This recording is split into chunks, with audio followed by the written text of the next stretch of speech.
시청자 여러분 안녕하십니까? 마켓 시그널 시작합니다. 이주혜입니다. 조민재입니다. 네, 이 노예 해방의 날로 미국이 휴장을 하고 있는데 그 가운데서도 참 많은 이슈가 나왔잖아요. 정말 많았습니다. 맞습니다. 네. 민재님은 어떤 좀 이슈에 주목을 하셨나요? 저는 우선 밤 사이에 선물 시장이 갑자기 급락을 하더라고요. 네. 굉장히 무슨 일이 또 있었나 하고 깜짝 놀랐는데 네. 역시나 이 백악관 기자회견에서 굉장히 좀 중요한 이슈가 하나 나왔습니다. 이 관련돼서 이따가 또 한번 자세하게 볼 텐데 네. 주앵커님은 어떤 측면을 좀 자세하게 보셨을까요? 네, 아무래도 이 FOMC 동결 발표 이후에 향후 전망에 대한 이슈들이 계속해서 나오고 있습니다. 그렇죠. 매파, 비둘기파 모두 다 엇갈리는 모습이 보이는데 잠시 후에 또 자세하게 설명을 해드리도록 하겠습니다. 자, 그러면 마감 시황 민재 앵커님과 함께 만나볼까요? 네, 바로 보도록 하겠습니다. 자, 이 준 틴스데이로 인해서 뉴욕 증시는 휴장을 한 상태였지만요. 그래도 계속해서 우리가 지속해서 체크해야 할 강력한 이슈가 하나 나왔습니다. 자, 가장 먼저 백악관이 이제 기자회견을 통해서 향후 2주 안에 이란에 대한 공격 여부를 결정할 것이다. 이런 파격적인 소식을 알렸는데 관련된 영상 준비했습니다. 가장 먼저 보고 오시죠. Now, regarding the ongoing situation in Iran, I know there has been a lot of speculation amongst all of you in the media regarding the president's decision-making and whether or not the United States will be directly involved. In light of that news, I have a message directly from the president, and I quote, "Based on the fact that there's a substantial chance of negotiations that may or may not take place with Iran in the near future, I will make my decision whether or not to go within the next 2 weeks." That's a quote directly from the president for all of you today. 네, 방금 보신 바와 같이 이 캐롤라인 레빗 백악관 대변인이 앞으로 향후 2주 안에 굉장히 중대한 결정이 날 것이다. 관련된 이슈를 얘기를 했었는데요. 저도 계속해서 좀 실시간으로 보면서 이 중요한 추가 발언을 좀 제가 정리를 해봤습니다. 한 3가지 포인트 함께 보시면 좋을 것 같은데요. 첫 번째, 이 이란과의 협상에는 우라늄 농축 전면 금지가 포함되어야 한다. 이 우라늄 농축 여기에다가 한번 하이라이트를 표시를 해보시기 바랍니다. 잠시 후에 이 키워드가 왜 이렇게 중요한지 거기에 대한 설명 덧붙여 드릴 거고요. 자, 그다음에 두 번째, 이란이 핵무기에 달성하는 데 필요한 모든 것을 갖추고 있고 또 그 어느 때보다 현재 핵무기에 가까워져 있다. 정말 바로 이 사용이 임박했다. 그런 두 번째 이 소식을 알렸고요. 그다음에 세 번째, 이란과 이스라엘 전쟁에 중국이 개입할 징후는 아직까지는 없다. 이렇게 좀 선을 그어줬습니다. 자, 그렇다면 이렇게까지 파국으로 치닫고 있는 이란과 이스라엘 간의 분쟁, 밤사이에는 이제 적극적으로 다시 한번 이 미국이 개입을 할 것이다. 여기에다가 좀 못을 박았는데요. 자, 여기에서 잠깐 이 타임라인 그간 살펴보도록 하겠습니다. 이 주요한 이슈 중심으로 한번 만나보도록 하겠습니다. 자, 가장 먼저 이번 분쟁 많은 분들이 이 시작이 6월 12일이다라고 생각을 하실 수도 있겠지만요. 사실상 그 이전부터 몇 년 동안 준비가 되어 있었던 그런 공습이었고요. 가장 그 도화선이 된 게 바로 5월 23일 이란과 미국 간의 5차 핵 협상 여기에 대해서 좀 주요하게 보셔야 될 것 같습니다. 이게 사실상의 발단이었는데요. 자, 여기에서 굉장히 좀 이란이 우라늄 농축에 대한 그런 이견을 굽히지 않았습니다. 우리는 끝까지 여기에 대해서는 타협점이 없다 이런 식으로 밝혔는데 자, 왜 이렇게 이런 우라늄 농축에 대해서 굉장히 약간 집착 아닌 집착을 하는 것이냐. 우라늄 농축.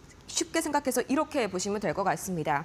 이 자연 상태에 있는 이런 원자력 발전 일의 원소들 같은 경우에는요, 크게 2가지가 있습니다. 굉장히 강한 에너지를 가지고 있는 그런 첫 번째 타입이 있고 또 두 번째, 굉장히 안정적인 타입 두 번째가 있다고 하면은 두 번째가 사실 이 자연 현상에서는 대부분입니다.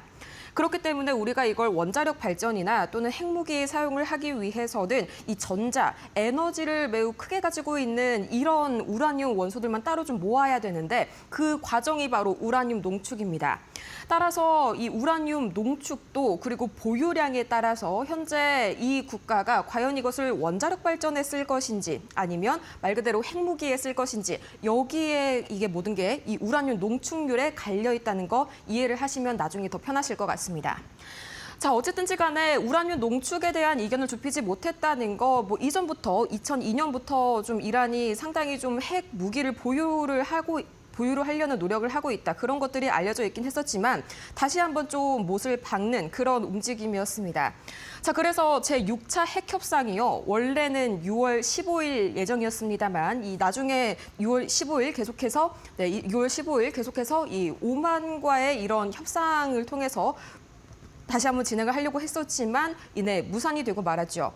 자, 그래서 이 당시만 하더라도요. 외신이 이런 기사를 굉장히 많이 냈었습니다. 자, 6차 협상이 불발 시에는 이스라엘이 이란을 공습할 것이다. 이런 기사들은 이 당시만 하더라도 굉장히 좀 많이 나왔었는데 문제는요. 이 6월 15일까지 이스라엘이 기다리지 않고 3일 전인 6월 12일 바로 공습에 나서게 됩니다. 자, 이 이스라엘이요. 이란의 핵시설 그리고 지도부를 선제 공격했는데 굉장히 좀 강한 피해가 나왔습니다. 자, 군 1인자 그리고 2인자가 모두 좀 사망을 한 그런 결과가 나왔었고요. 이 사실 굉장히 좀 갑작스러운 그런 측면이 없지 않아 있었습니다. 왜냐하면 이 네타냐후 대통령이 이날 당시만 하더라도 좀 북부 지역으로 휴가를 가려고 한다. 이렇게 발언을 하고 사실 바로 그 발언 직후에 공습에 나섰기 때문이었죠. 굉장히 이란 측에서도 반격에 나섰습니다만 그렇게까지 유의미한 타격은 내내주지 못했고요. 자, 이어서 6월 14일 보도록 하겠습니다. 자, 이스라엘이 이란의 핵심 에너지 시설로 공습 범위를 확대했는데 이것도 상당히 의미가 깊습니다. 자, 이 에너지 시설, 가스전, 이날 같은 경우에는 이 사우스 파르스 가스전 생산의 일부가 중단이 됐는데요. 자, 이 중동 지역에서 원유나 또는 천연가스 관련 시설을 완전히 파괴를 한다는 것, 이거는 거의 불문율에 가깝습니다. 절대 건드리지 말아야 할 최후의 보루인데요. 왜냐하면 만약에 여기를 건드리게 되면 당연히 국제 유가가 폭등을 할 거고요. 이건 단순히 중동 내에서의 해결될 수 있는 문제가 아니라 서방 국가들의 개입까지 불러올 수 있는 그런 여지이기 때문입니다. 이 한마디로 이번에는 정말 사활을 건 그런 공습이라고 해석을 할 수가 있겠죠. 다른 이전의 공습과는 다른 주요한 이유입니다. 자, 이어서 6월 15일 이란이 손을 좀 내밉니다. 이 이란 현재 상태로서는 내부적으로도 굉장히 강한 반발이 있고요. 또 마찬가지로 이스라엘이 대적할 수 없는 현재 상황이기 때문에 이 오만과 카타르 등 제3국을 통해서 미국과 중재하려는 그런 움직임을 보였지만 사실 원만하게 해결이 되지 못했었죠. 자, 이어서 6월 17일 이날 굉장히 제가 대대적으로 한번 이슈를 다뤄드렸었는데요. 자, 트럼프 대통령이 미국이 이제 직접적으로 군사 개입에 나설 수 있다. 그 전까지만 하더라도 사이에 끼지 않겠다고 선을 그었지만 이날 이 트루스 소셜에서 무조건 항복하라, surrender라는 표현을 쓰게 되면서 이제부터는 우리도 함께 이 싸움을 가담을 할 것이다. 이런 이슈가 나오게 되면서요. 상당히 이날 국제유가가 4% 이상 폭등하는 흐름이 나왔었죠. 자, 이내 미국이 국가안보회의를 긴급적으로 좀 개최를 했습니다. 우리 시각으로 새벽 2시경 약 1시간 반 정도 좀 진행이 됐었는데 그날도 그 회의가 진행되는 내내 3대 지수 낙폭 확대하는 흐름이 나타났었습니다.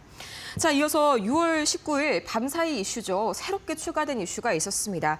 방금 제가 말씀을 드렸던 것처럼 이 백악관에서 2주 이내에 이란 공격 여부를 결정할 것이다. 이런 성명을 발표를 했는데요. 사실 이 발표에 앞서서 블룸버그 통신의 보도가 먼저 나왔었습니다. 자, 이 미국의 고위 당국자들이 향후 며칠 내에 이란 공습 가능성에 대해서 좀 대비를 하고 있다. 이런 블룸버그 통신의 보도가요. 이 현지 시각 기준으로 해서 오전 약 8시 40분, 50분 이때쯤에 나왔습니다. 자, 그 타이밍에 과연 이 3대 지수 선물 어떻게 움직였는지 바로 만나보시죠. 자, 이 블룸버그 통신의 보도가 나온 시점이요. 바로 이때 당시였습니다. 이 자세하게 지금 보이지는 않지만 현재 거래량 굉장히 폭등했고요. 그다음에 3대 지수가 모두 동일한 타이밍에 급락을 하고 있는 그런 모습들 나와주고 있죠. 이게 정확하게 아까 제가 말씀드렸던 블룸버그 통신의 보도가 나온 직후입니다. 마찬가지로 브렌트유와 WTI 밤사이 움직임도 제가 가지고 와 봤는데요. 똑같은 시간을 기점으로 해서 오전 현지 시각으로 8시 40분, 50분을 기점으로 폭등하고 있는 모습이 관측이 되고 있습니다. 자, 가장 먼저 브렌트유 같은 경우에는요. 정말 폭등세를 그야말로 보여줬었습니다. 이 브렌트유 경우에는 약 80, 현재 78달러 선을 넘어섰었고요. 자, 이 WTI는 저 당시만 하더라도 약간은 좀 상승폭을 줄였긴 했습니다만 밤사이에 약 75달러 선을 넘어서기도 했었습니다. 자, 이렇게 해가지고 관련해가지고 유가 관련 전망도 하나 굉장히 중요한 게 나왔었는데요. 자, 가장 먼저 유가 WTI 같은 경우에는 이 75달러 수준 아래로 다시 하락할 경우에 가격이 71.5달러에서 72달러 선의 지지선을 향해 움직일 것이다. 이런 블룸버그의 분석이 나왔었고요. 브렌트유 같은 경우에는 이 기술적인 관점에서 볼 때 단기적으로 추가적인 하락 모멘텀을 얻기 위해서 75달러에서 75.5달러 선의 지지선 아래에 정착해야 한다. 이런 마찬가지로 블룸버그 통신의 전망이 나왔었습니다. 어쨌든지 간에 현재 지수 선물 시장만 열었기 때문에 이런 식으로 시장의 분위기를 간접적으로 좀 확인을 해볼 수가 있었는데, 자, 이어서 다음 이슈 바로 만나보도록 하시죠. 자, 이 비단 오늘만 이렇게 움직인 게 아닙니다. 밤 사이에 이렇게 움직인 게 뿐만이 아니라요. 자, 사실 어제 우리 시장 그리고 유럽 증시 쪽에서도 이런 반응들이 추가적으로 나왔었습니다. 자, 가장 먼저 이 코스피와 코스닥이 어제 장 초반에 급락세를 보였었죠. 특히나 이 코스피 같은 경우에 현재 장 초반에 강하게 현재 물량이 나온 게 확인이 되실 겁니다. 이런 보도가 나왔는데요. 자, 이 러시아의 푸틴 대통령이 이란이 평화적인 핵 활동을 할 권리가 있다고 말했다는 그런 보도가 나오게 되면서 한마디로 이란이 평화적인 핵 활동 권리를 하는 것을 인정해줘야 한다, 두둔하는 그런 모습들이 나왔습니다. 자, 마찬가지로 유럽 증시 같은 경우에도 비슷한 시기에 낙폭을 현재 확대해가는 그런 움직임들이 나왔었습니다. 자, 그렇다면 과연 밤 사이에 더 큰 이슈가 나왔는데 이런 분위기 속에서 우리 시장 어떻게 한번 오늘 전략을 세워봐야 할까요? 바로 만나보도록 하겠습니다. 자, 다시 한번 지정학적 리스크가 부각이 된 밤 사이였습니다. 지금은 백악관의 발표가 있어서 약간은 낙폭을 축소하긴 했지만 여전히 다시 한번 미국이 본격적으로 핵시설을 타격하고 여기에 끼어들 수 있다는 점이 확실하게 확인이 됐고요. 자, 보시면 오늘 우리 시장에서 방산 그리고 유가, 해운주들 추가 상승 이어갈 가능성 굉장히 높습니다. 제가 지금 가지고 온 이 그래프는요. 최근 들어서 방산, 그리고 석유, 해운주들의 이 섹터적인 흐름을 가지고 온 건데 보시면 연일 고공 행진을 이어가고 있습니다. 이 상당히 특히나 이 방산 쪽에서 강한 흐름들 연일 나와주고 있습니다. 오늘 관련된 이슈들 반드시 체크를 하시면 좋을 것 같고요. 자, 어쨌든지 간에 분쟁이 이전 지난주 초반에 이런 이슈들과는 다르게 보다 더 장기적일 것이다. 이런 전망들이 더 높아지고 있고요. 이어서 금융시장에도 변동성이 훨씬 확대가 될 전망입니다. 이제 오늘 밤에 열릴 미국 뉴욕 증시 특히나 이 내만여의 날까지 겹치게 되면서 변동성이 그 어느 때보다 극대화가 될 수 있다는 점 좀 약간 마음의 준비를 하셔야 될 것 같고요. 또 이어서 이 투자자 대응 전략 추가적으로 안전자산에 대한 비중도 확대를 물론 하셔야겠습니다. 미국채와 달러 그리고 금 같은 것들이 훨씬 더 수요가 몰릴 가능성이 높아지겠습니다. 또 이어서 이 단기 트레이딩을 하시되 이 방산과 석유, 해운 이 단기적으로 차익을 발생을 시키셨다면 바로 좀 차익 실현에 나서는 모습, 변동성 장세에서 가장 중요한 그런 태도일 것 같습니다. 이어서 방산과 석유 그리고 해운 이 세 가지 섹터 계속해서 말씀을 드리고 있지만 비중 확대 반드시 하셔야겠고요. 또 현금과 유동성 비중 반드시 가지고 계셔서 이 불확실성 가득한 시장 속에서 단단히 버티고 계셔야겠습니다. 자, 이어서 그렇다면 이 특징주들 어떤 모멘텀들이 있었을지 이어서 만나보도록 하겠습니다. 네, 최근 이게 미국 시장에서 좀 더 주목을 받고 있는 종목들, 그 가운데서도 특별히 이슈가 있는 종목들로 준비를 해보았습니다. 자, 먼저 살펴보도록 하겠습니다. 자, 테슬라와 아마존, 알파벳입니다. 로보택시 출시 연기 가능성이 좀 제시가 되고 있습니다. 이 부분은 이 텍사스 주 의회 의원들이 특히 오스틴 지역의 의원들이 테슬라 로보택시 서비스의 연기를 요청을 했습니다. 이것이 어떻게 보면은 테슬라 입장에서는 호재가 아닌가라는 얘기까지 나오고 있는데요. 워낙에 이제 안정성 우려라던가 여러 가지 우려들이 있었기 때문에 테슬라 같은 경우에 좀 더 시간을 벌 수 있는 그런 시간이 생기지 않았나라는 해석도 나오고 있습니다. 또한 테슬라에 대해서 로보택시 관련 질의를 한 미국 도로교통안전국 쪽에서 이 규제 리스크를 제시를 했는데요. 이 부분은 이제 테슬라의 6월 18일까지 공식적으로 이 답변을 제출을 제출하라고 요구를 한 상황입니다. 안전한 상황인지 이 로보택시가 실제로 운행이 돼도 괜찮은 상황인지에 대한 테스트라고 볼 수 있겠는데요. 지금 이 로보택시 출시 연기뿐만이 아니라 규제 리스크까지 병존을 하면서 테슬라에게는 지금 많은 이슈들이 몰려있는 상황입니다. 그리고 아마존 보도록 하겠습니다. 아마존이 지금 구글과 테슬라를 경쟁하면서 도전장을 내밀고 있는 모습입니다. 캘리포니아에서 로보택시 공장을 구축한다라는 얘기가 있는데 상상 초월입니다. 시간당 앞으로 지금은 세대지만 30대 조금 더 이렇게 계속해서 확장해 나갈 것으로 보도가 나오고 있기 때문에 아마존의 모멘텀이 더 강할 수 있다라는 긍정적인 기대감을 불러일으키고 있습니다. 또한 알파벳 보도록 하겠습니다. 자, EU에서 EU를 상대로 6조 5천억 원, 그러니까 꽤 큰 돈입니다. 자, 과징금 취소를 해달라라는 이 청구 소송에서 패소를 할 위기에 직면했다라는 보도들이 나오고 있습니다. 외신의 이러한 보도로 인해서 아마존 알파벳 같은 경우에는 상당히 지금 의견이 분분한 상황이고요. 과연 정말 이 과징금 취소 청구 소송에서 질 것인가 이길 것인가에 따라서 주가의 향방도 결정될 것으로 예상되고 있습니다. 또 이슈 있는 종목들도 살펴보도록 하겠습니다. 스테이블 코인 같은 경우에 상원을 통과하면서 현재는 지니어스 법안에 대한 주목이 상당히 큽니다. 자, 지금 보시다시피 마스터카드, 기존의 금융주에 포함이 된 종목인데요. 비자, 마스터카드, 페이팔 다 내렸습니다. 자, 마스터카드는 5%가량의 하락, 그리고 비자 같은 경우는 4%, 또 페이팔 같은 경우는 2%의 약세 흐름을 보였는데요. 스테이블 코인 법안이 상원을 통과하면서 앞으로 이 기존에 있는 주류의 이 금융주들 같은 경우는 시장 점유율이 손실될 가능성이 있다라는 분석이 나오고 있습니다. 반면에 어떤가요? 서클과 또 코인베이스 같은 경우에는 모두가 오름세를 나타냈는데요. 역시 마찬가지로 해당 법안이 상원을 통과했기 때문에 스테이블 코인 시장에는 훈풍이 불 것이다라면서 앞으로에 대한 긍정적인 모멘텀을 이렇게 안고 가는 그런 분위기가 형성되고 있습니다. 슈퍼 마이크로 컴퓨터 보겠습니다. 자, 글로벌 제휴를 현재 활발하게 하고 있는 종목이다 보니까 AI 인프라 생태계를 확장해 나갈 것이다라는 얘기가 들려오고 있거든요. 이 슈퍼 마이크로 컴퓨터 같은 경우에는 전일장의 오름세를 보이면서 상당히 흐름이 좋았기 때문에 앞으로에 대한 AI 모멘텀도 기대해봐도 좋을 것 같습니다. IB 투자 의견 보도록 하겠습니다. 엔비디아 같은 경우에는 이 테슬라를 포함해서 휴머노이드 로봇 시장에서 상당히 성장세를 보일 것이다라는 긍정적인 이슈가 나오고 있습니다.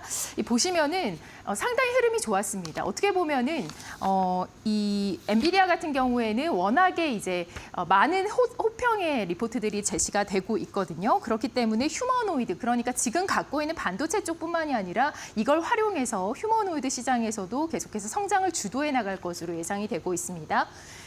자, 그리고 애플 보시면은 WWDC 이후에 사실상 그렇게 호평을 받지 못했던 이 컨퍼런스였습니다. 그러나 일시적으로 시간이 지나고 내년을 위한 강력한 행사였다라는 또 긍정적인 분석의 리포트가 있거든요. 투자 의견을 그대로 매수로 유지한 리포트가 나왔습니다. 자, 퀄컴 보겠습니다. 어떻게 보면 좀 뒤에 있는 종목이 아닌가 싶습니다. 현재 최근의 시장에서는 주목을 많이 받지는 못했는데요. 주가 상승의 동력이 상당히 제한적이다라는 얘기가 나오고 있고, 그렇다 보니까 목표 주가도 하향된 리포트 있었습니다. 200달러로 하향 제시됐습니다. 조금 더 살펴보도록 하겠습니다. 자, 오라클 보시면은요, 애널리스트들의 대거 투자 의견에 대한 긍정적인 얘기들이 등장을 하고 있습니다. 목표가도 250달러로 올려잡았는데요. 아무래도 깜짝 실적이 발표된 것이 실적 서프라이즈의 영향이 크다고 보시면 되겠습니다. 팔란티어 보겠습니다. 시장의 평가가 상당히 엇갈리고 있습니다. 찬반의 평가가 현재 혼재하고 있는 상황 속에서 현재로서는 이 밸류에이션이 상당히 과도하다라는 판단이 나오고 있습니다. 자, 그리고 달러 제너럴 같은 경우에는 방어주죠. 현재 시장에서 이 소비재 쪽이 상당히 흔들림이 강한데요. 방어주가 든든하게 지켜주는 시장도 있습니다. 관세 영향이 상당히 제한적이다라는 흐름이 나오고 있고, 또 목표 주가가 그렇다 보니까 115달러로 상향 조정되는 모습을 보였습니다. 지금까지 특징주 알아봤습니다.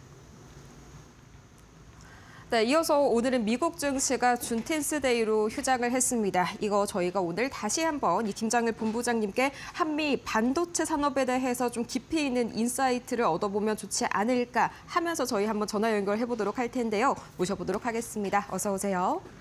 네, 안녕하세요. 네, 안녕하세요.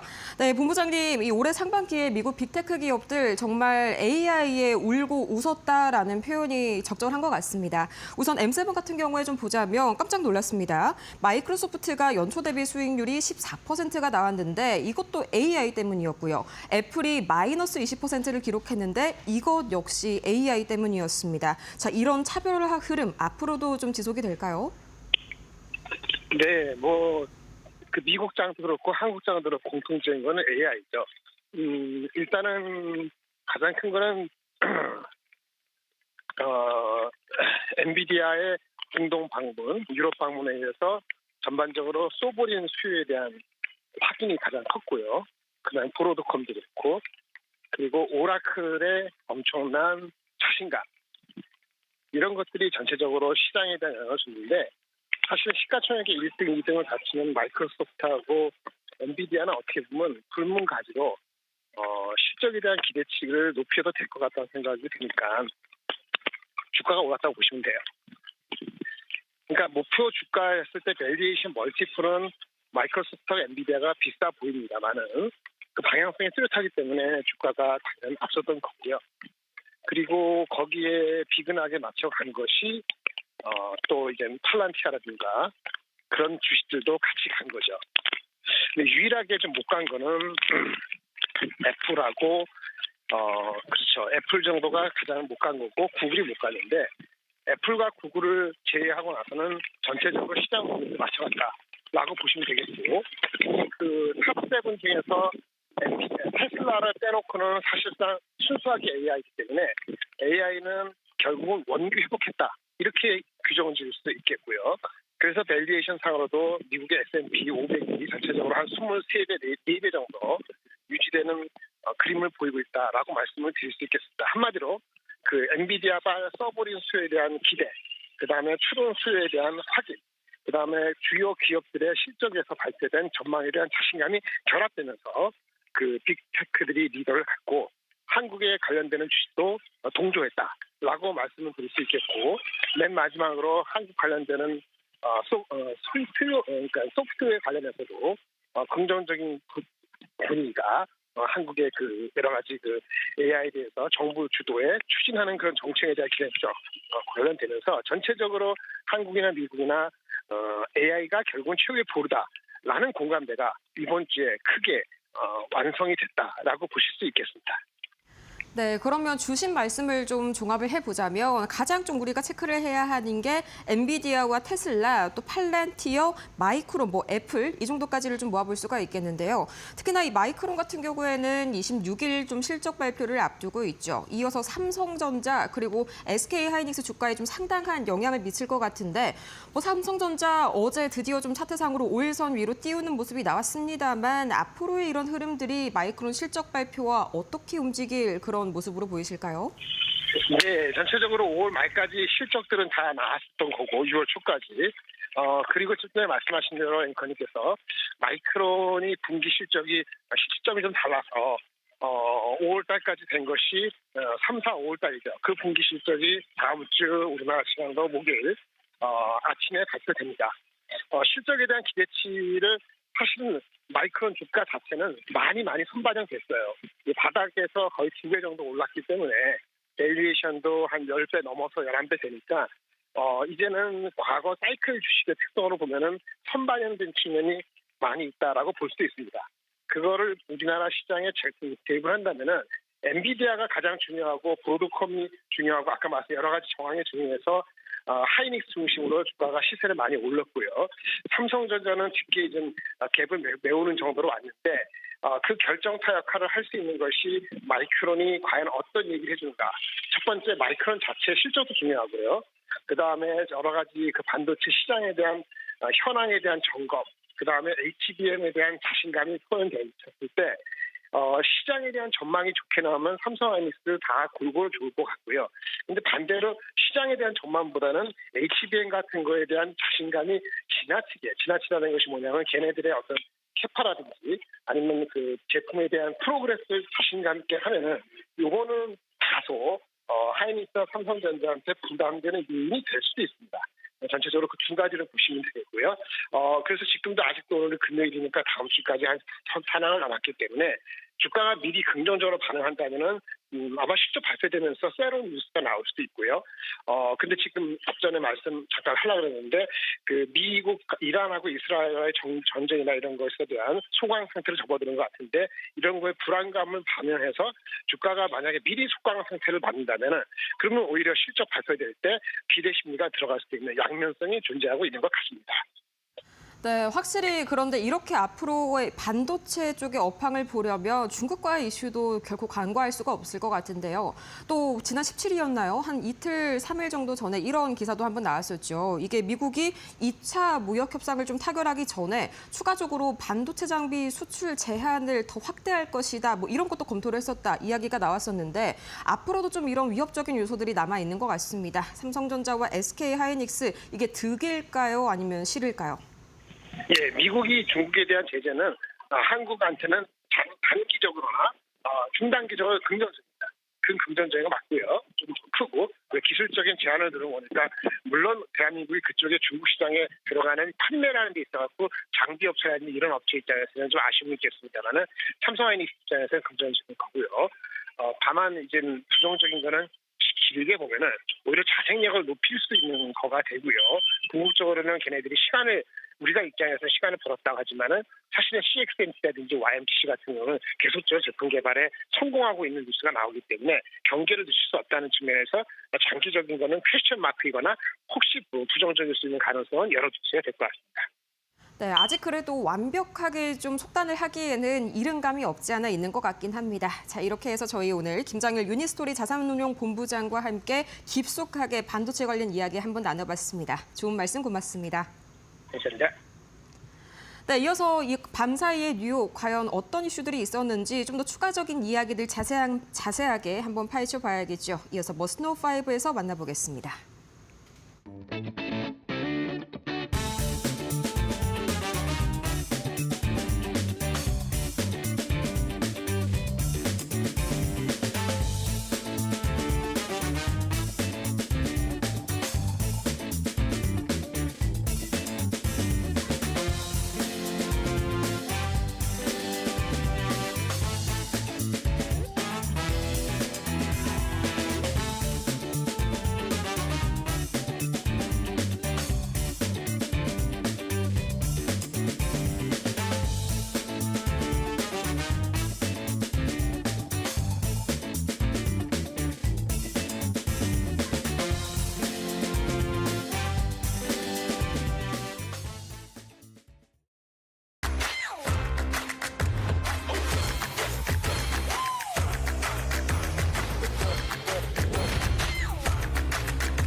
네, 머스트노우5 시작해보도록 하겠습니다. 정말 많은 이슈들이 혼재하고 있는 가운데 오늘 첫 번째로 꼽은 이슈는 바로 이 연준의 금리 전망에 관련된 것입니다.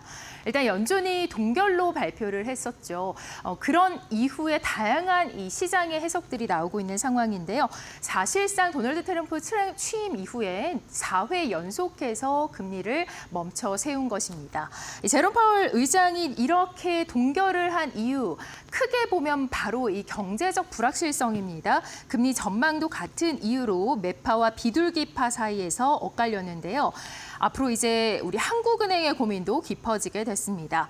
페드는 현지 시간으로 18일 FOMC 정례 회의에서 기준금리를 4.25에서 4.5로 5%로 유지하기로 결정을 했습니다. 트럼프 정부가 펼치는 관세 정책 여파가 시차를 두고 반영돼 결국은 물가가 오르지만 아직은 그 영향과 규모 또 지속 기간 등이 명확하지 않다는 점을 내세웠는데요. 파월 의장은 관세가 인플레이션에 영향을 미치려면 시간이 걸린다며 여름 동안 관세에 대해서 더 많은 것을 알게 될 것이라고 말했습니다. 이에 대한 분석도 다양합니다. JP모건 자산운용 포트폴리오 매니저 프리아 미스라는 이 블룸버그의 인플레이션 지속 가능성에 대한 참가자들의 시각 차이에서 비롯된 것이라고 해석을 했고요. 또 에버코어에서는 월스트리트 저널과 인터뷰에서 지금까지의 통계 지표는 잔이 반만 차 있다고 볼 수도 또 반은 비어 있다고 볼 수도 있는 모호한 상황이라고 평가했습니다. 한편 도널드 트럼프 대통령이 전날 이러한 기준금리 동결에 대해서 파월 의장을 비난하고 나섰습니다. 우리나라의 수천억 달러의 비용을 초래하고 있다라고 비판을 했고요. 또한 SNS 트루스 소셜에서 너무 늦는 제롬 파월은 정부 인사들 중 가장 멍청하고 파괴적인 인물 중 한 명이라고 말했습니다. 또한 유럽은 10회의 금리 인하를 단행했지만 우리를 한 차례도 하지 않았다라고 주장하기도 했습니다. 이어서 트럼프 대통령은 우리의 인플레이션이 낮다면서 너무 늦었다는 거는 미국의 수치라고 말했습니다.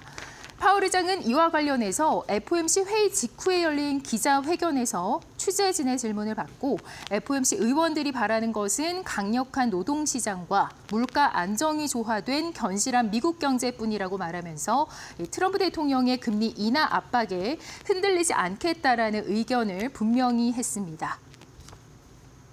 네, 이스라엘과 지금 이란의 갈등이 격화하고 있는 상황입니다. 그 가운데서 정말 많은 이슈들이 나오고 있는데 트럼프 대통령이 간밤 이런 이야기를 했습니다.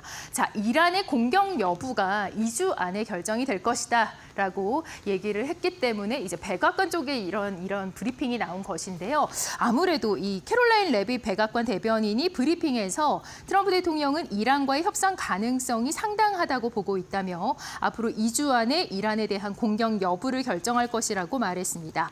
이와 관련해서 미국 언론은 다양한 해석을 내놓고 있습니다.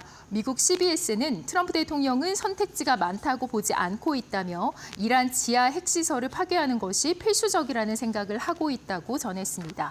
월스트리트 저널은 내부 당국자 등을 인용해서 트럼프 대통령이 지난 17일 밤 늦게 이미 이란에 대한 공격 계획을 승인했지만 이란의 태도 변화를 지켜보기 위해서 최종 공격 명령을 보류했다고 보도했습니다. 많은 미국 내 전문가들은 이 미국이 이란의 핵시설을 파괴하기 위해 초대형 벙커버스터를 사용할 수 있다라고 전망을 하고 있는데 이란의 핵시설은 산악지대인 포르도 지역 지하 깊숙이 있고 이곳을 타격할 수 있는 유일한 무기는 미국의 초대형 벙커버스터인 것으로 알려졌기 때문입니다. 트럼프 대통령이 미국 영토 밖에서 벌어지는 전쟁에 미국이 개입하지 않겠다는 입장을 거듭 밝히고 있어서 백악관이 이날 언급한 2주는 이란의 핵포기 결단을 기다리는 마감 시한을 설정한 것으로 분석이 되고 있습니다. 중국계 인기 동영상들의 플랫폼이죠. 틱톡과 관련해서 미국 내 이 사업권 매각 시한을 트럼프 행정부가 90일가량 연장하는 행정명령에 서명을 했습니다. 이것은 바로 이 조 바이든 전 행정부와 조금은 다른 행보입니다. 그때는 이 틱톡을 금지하는 틱톡 금지법을 내놨었는데 이번 행정부에서는 그와 정반대되는 행정명령에 서명을 한 것입니다. 6월 19일이었던 이 마감 시한이 9월 중순으로 또다시 미뤄질 것으로 예정이 되고 있습니다. 캐롤라인 레빗 이 백악관 대변인은 현지 시간 성명회에서 트럼프 대통령은 여러 차례 말한 바와 마찬가지로 틱톡 서비스가 중단되기를 원하지 않는다며 틱톡이 서비스를 계속할 수 있도록 이번 주에 추가로 행정명령에 서명할 것이라고 밝혔습니다. 그때 연장 기간 동안에 매각 계약 체결이 마무리되도록 행정부가 이를 계속할 것이라고 설명을 했고요. 이에 앞서서 G7 정상회의가 열린 캐나다에서 트럼프 대통령이 돌아오면서 틱톡 매각 시한을 아마도 또 연장하게 될 것이라고 말했습니다.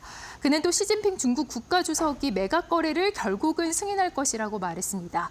전임 조 바이든 행정부 시절인 작년 4월 미국 연방의회는 중국이 틱톡을 통해서 미국인의 민감한 정보를 수집하거나 여론에 부당한 영향력을 행사할 수 있다는 초당파적인 공감대 속에 이른바 틱톡 금지법을 통과시켰다라고 전했는데요. 이 법에 따라서 틱톡 서비스 운영사의 모 회사인 중국 바이트댄스는 틱톡의 미국 사업권을 미국이 매각을 해야 하며 매각 거래가 성사되지 않는다면 틱톡 서비스는 미국에서 중단된다라고 전했습니다. 트럼프 대통령은 4월 초에 1차 이 연장 시한 만료가 다가오자 시한을 75일간 추가로 연장을 해줬는데요. 당시에는 틱톡 미국 서비스 업체를 모 회사 바이트댄스에서 분리하는 거래가 성사 직전까지 갔지만 트럼프가 이 관세 부과 조치에 중국이 항의를 하면서 거래가 결렬됐습니다. 당시 추진됐던 거래는 미국 투자자들이 미국에 기반을 둔 새로운 회사의 지분을 절반 이상 보유하고 틱톡의 모 회사인 바이트댄스가 20% 미만의 지분을 보유하는 것이 골자였던 것으로 전해지고 있습니다.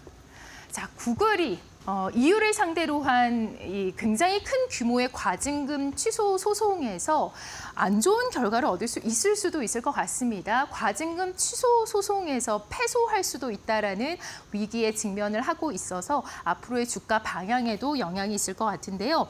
보도에 따르면 유럽 최고 법원이 유럽 사법재판소의 줄리아네 코코 재판 연구관은 구글이 제기한 41억 유로 규모의 반독점 과징금에 대한 상고를 기각해야 한다고 재판부에 권고했습니다. 코곳 연구관은 의견서에서 이 구글은 안드로이드 생태계 내 여러 시장에서 지배적 지위를 보유했다며 이를 위해서 이용자들이 구글 검색을 사용할 수 있는 이 구조를 만들고 있고 또 자사 서비스를 개선하는 데 활용할 수 있는 데이터에도 접근할 수 있다고 지적했습니다.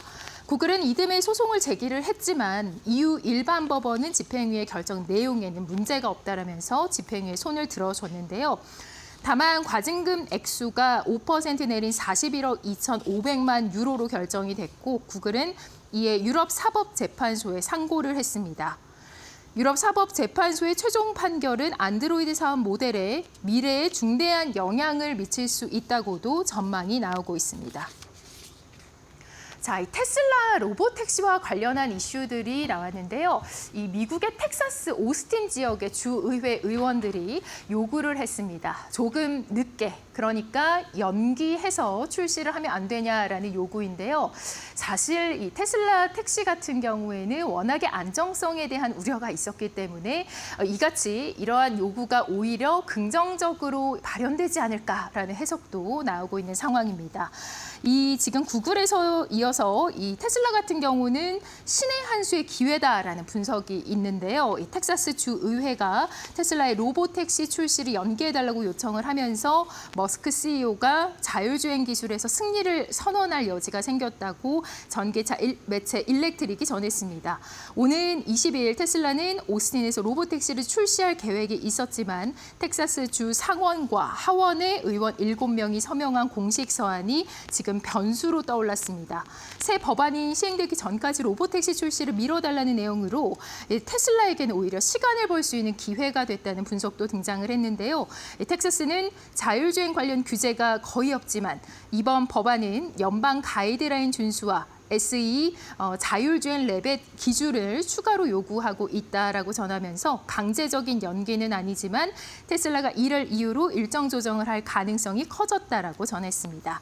테슬라는 규제 때문에 출시를 미룬다고 주장을 할 수 있게 된 상황인데요. 미국 도로교통안전국도 테슬라에게 로보택시 계획을 추가로 설명하라고 요구하고 있어서 테슬라가 이를 빌미로 일정을 조정할 가능성도 있습니다. 테슬라는 이 기회를 활용할지 혹은 예정대로 출시를 강행할지에 대해서 주목이 되고 있습니다. 네, 지금까지 머스트노 5 알아봤습니다.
안녕하세요. 메디토크 신일섭입니다. 오늘의 주제는 트럼프 백악관은 깃발, 파월에겐 서리발.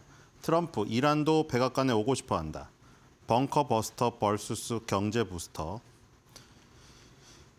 자, 어저께 그 본 장면인데 좀 더 그 자세히 어저께 시간이 없어서 바쁘게 하느라고 모든 걸 다 보지 못했거든요. 왜 트럼프가 한번 말 시작하잖아요?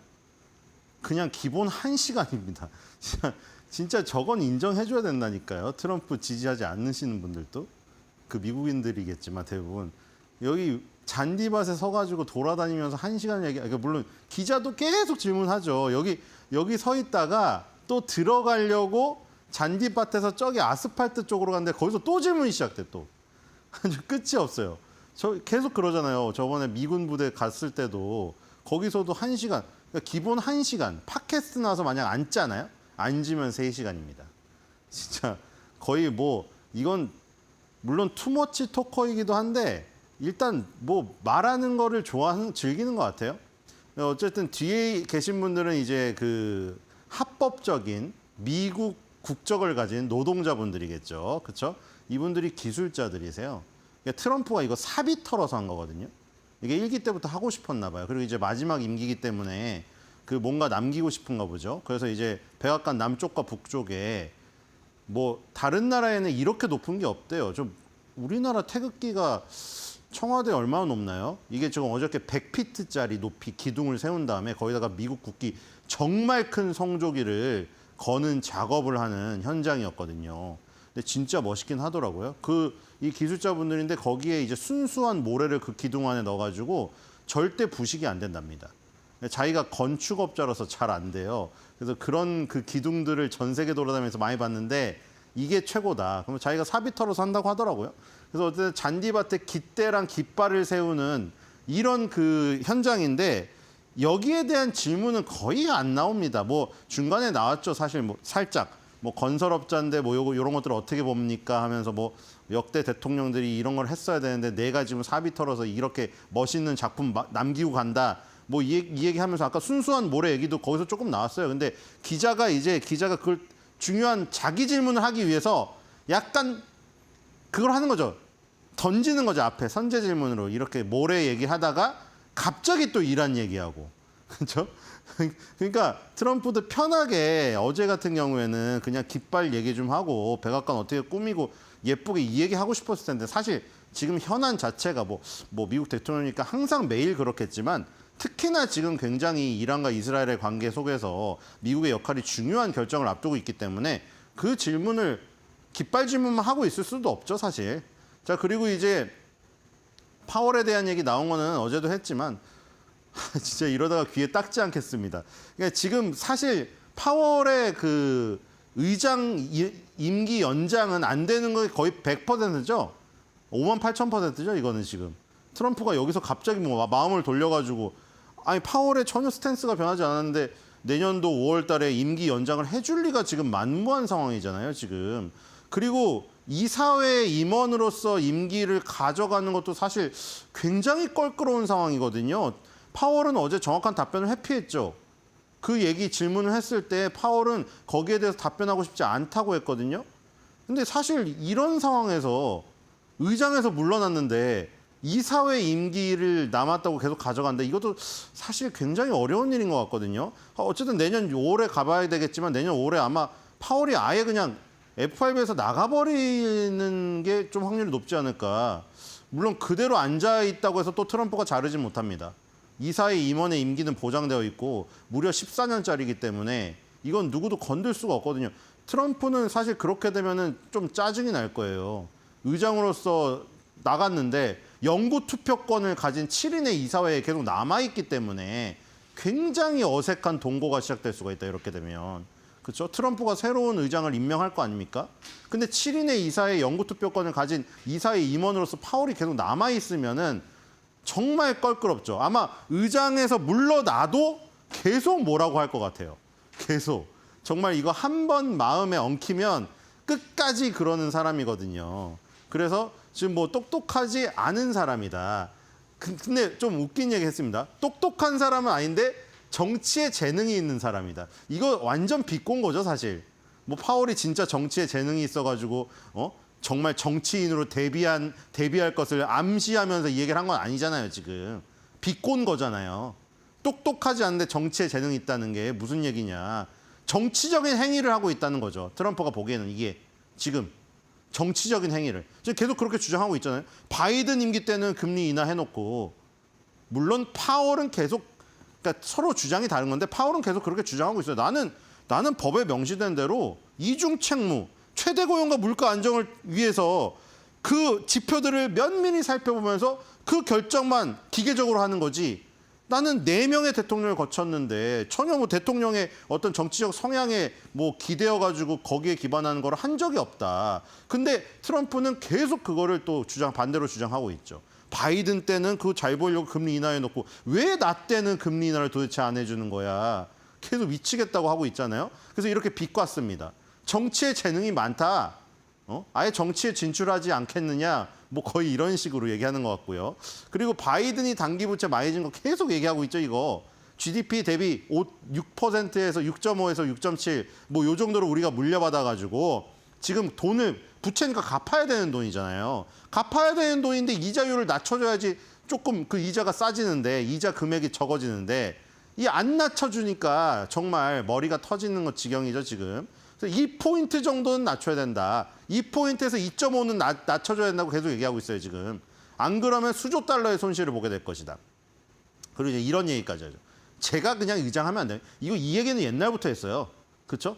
내가 아침에 일어나자마자 주식시장 보고 경제지표 살펴보고 내가 주식시장 타이밍 잘 맞추는데 내가 FRB 의장보다 금리 결정 더욱더 잘할 수 있다. 물론 이것도 사실 주식시장을 위해서만 금리 결정을 한다면 아니 주식시장이 유리하게 오늘 당장 오르게 만들려면 금리 인하하면 일단은 물론 금리 인하한다고 단기적으로 오르는 것이 장기적으로 가지는 않죠. 이거는 때에 따라 틀린 겁니다. 오히려 금리를 인상하는 게 나라의 자신감일 수가 있어요. 나라에서 경제에 대한 자신감으로 금리 인상할 수가 있죠. 근데 이제 단기적인 효과로 당장 오늘 하루 올리고 싶으면 트럼프가 FRB 의장 돼가지고 금리 인하해가지고 주가 폭등시키면 되잖아요. 하루 이틀. 그래서 옛날부터 그 얘기 한 거죠. 자기가 훨씬 타이밍을 잘 맞춘다. 물론 타이밍 맞추는 자리가 아니죠, FRB 의장은.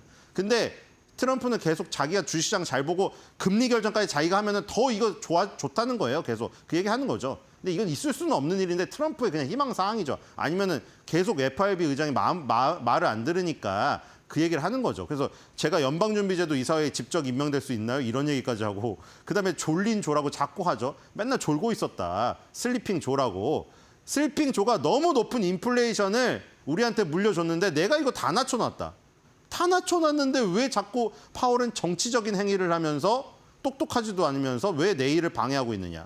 계속 그 얘기하고 어제 그 얘기했죠. 책에 나오는 모든 역소를 퍼부었는데 안 됐다. 이미 늦었다.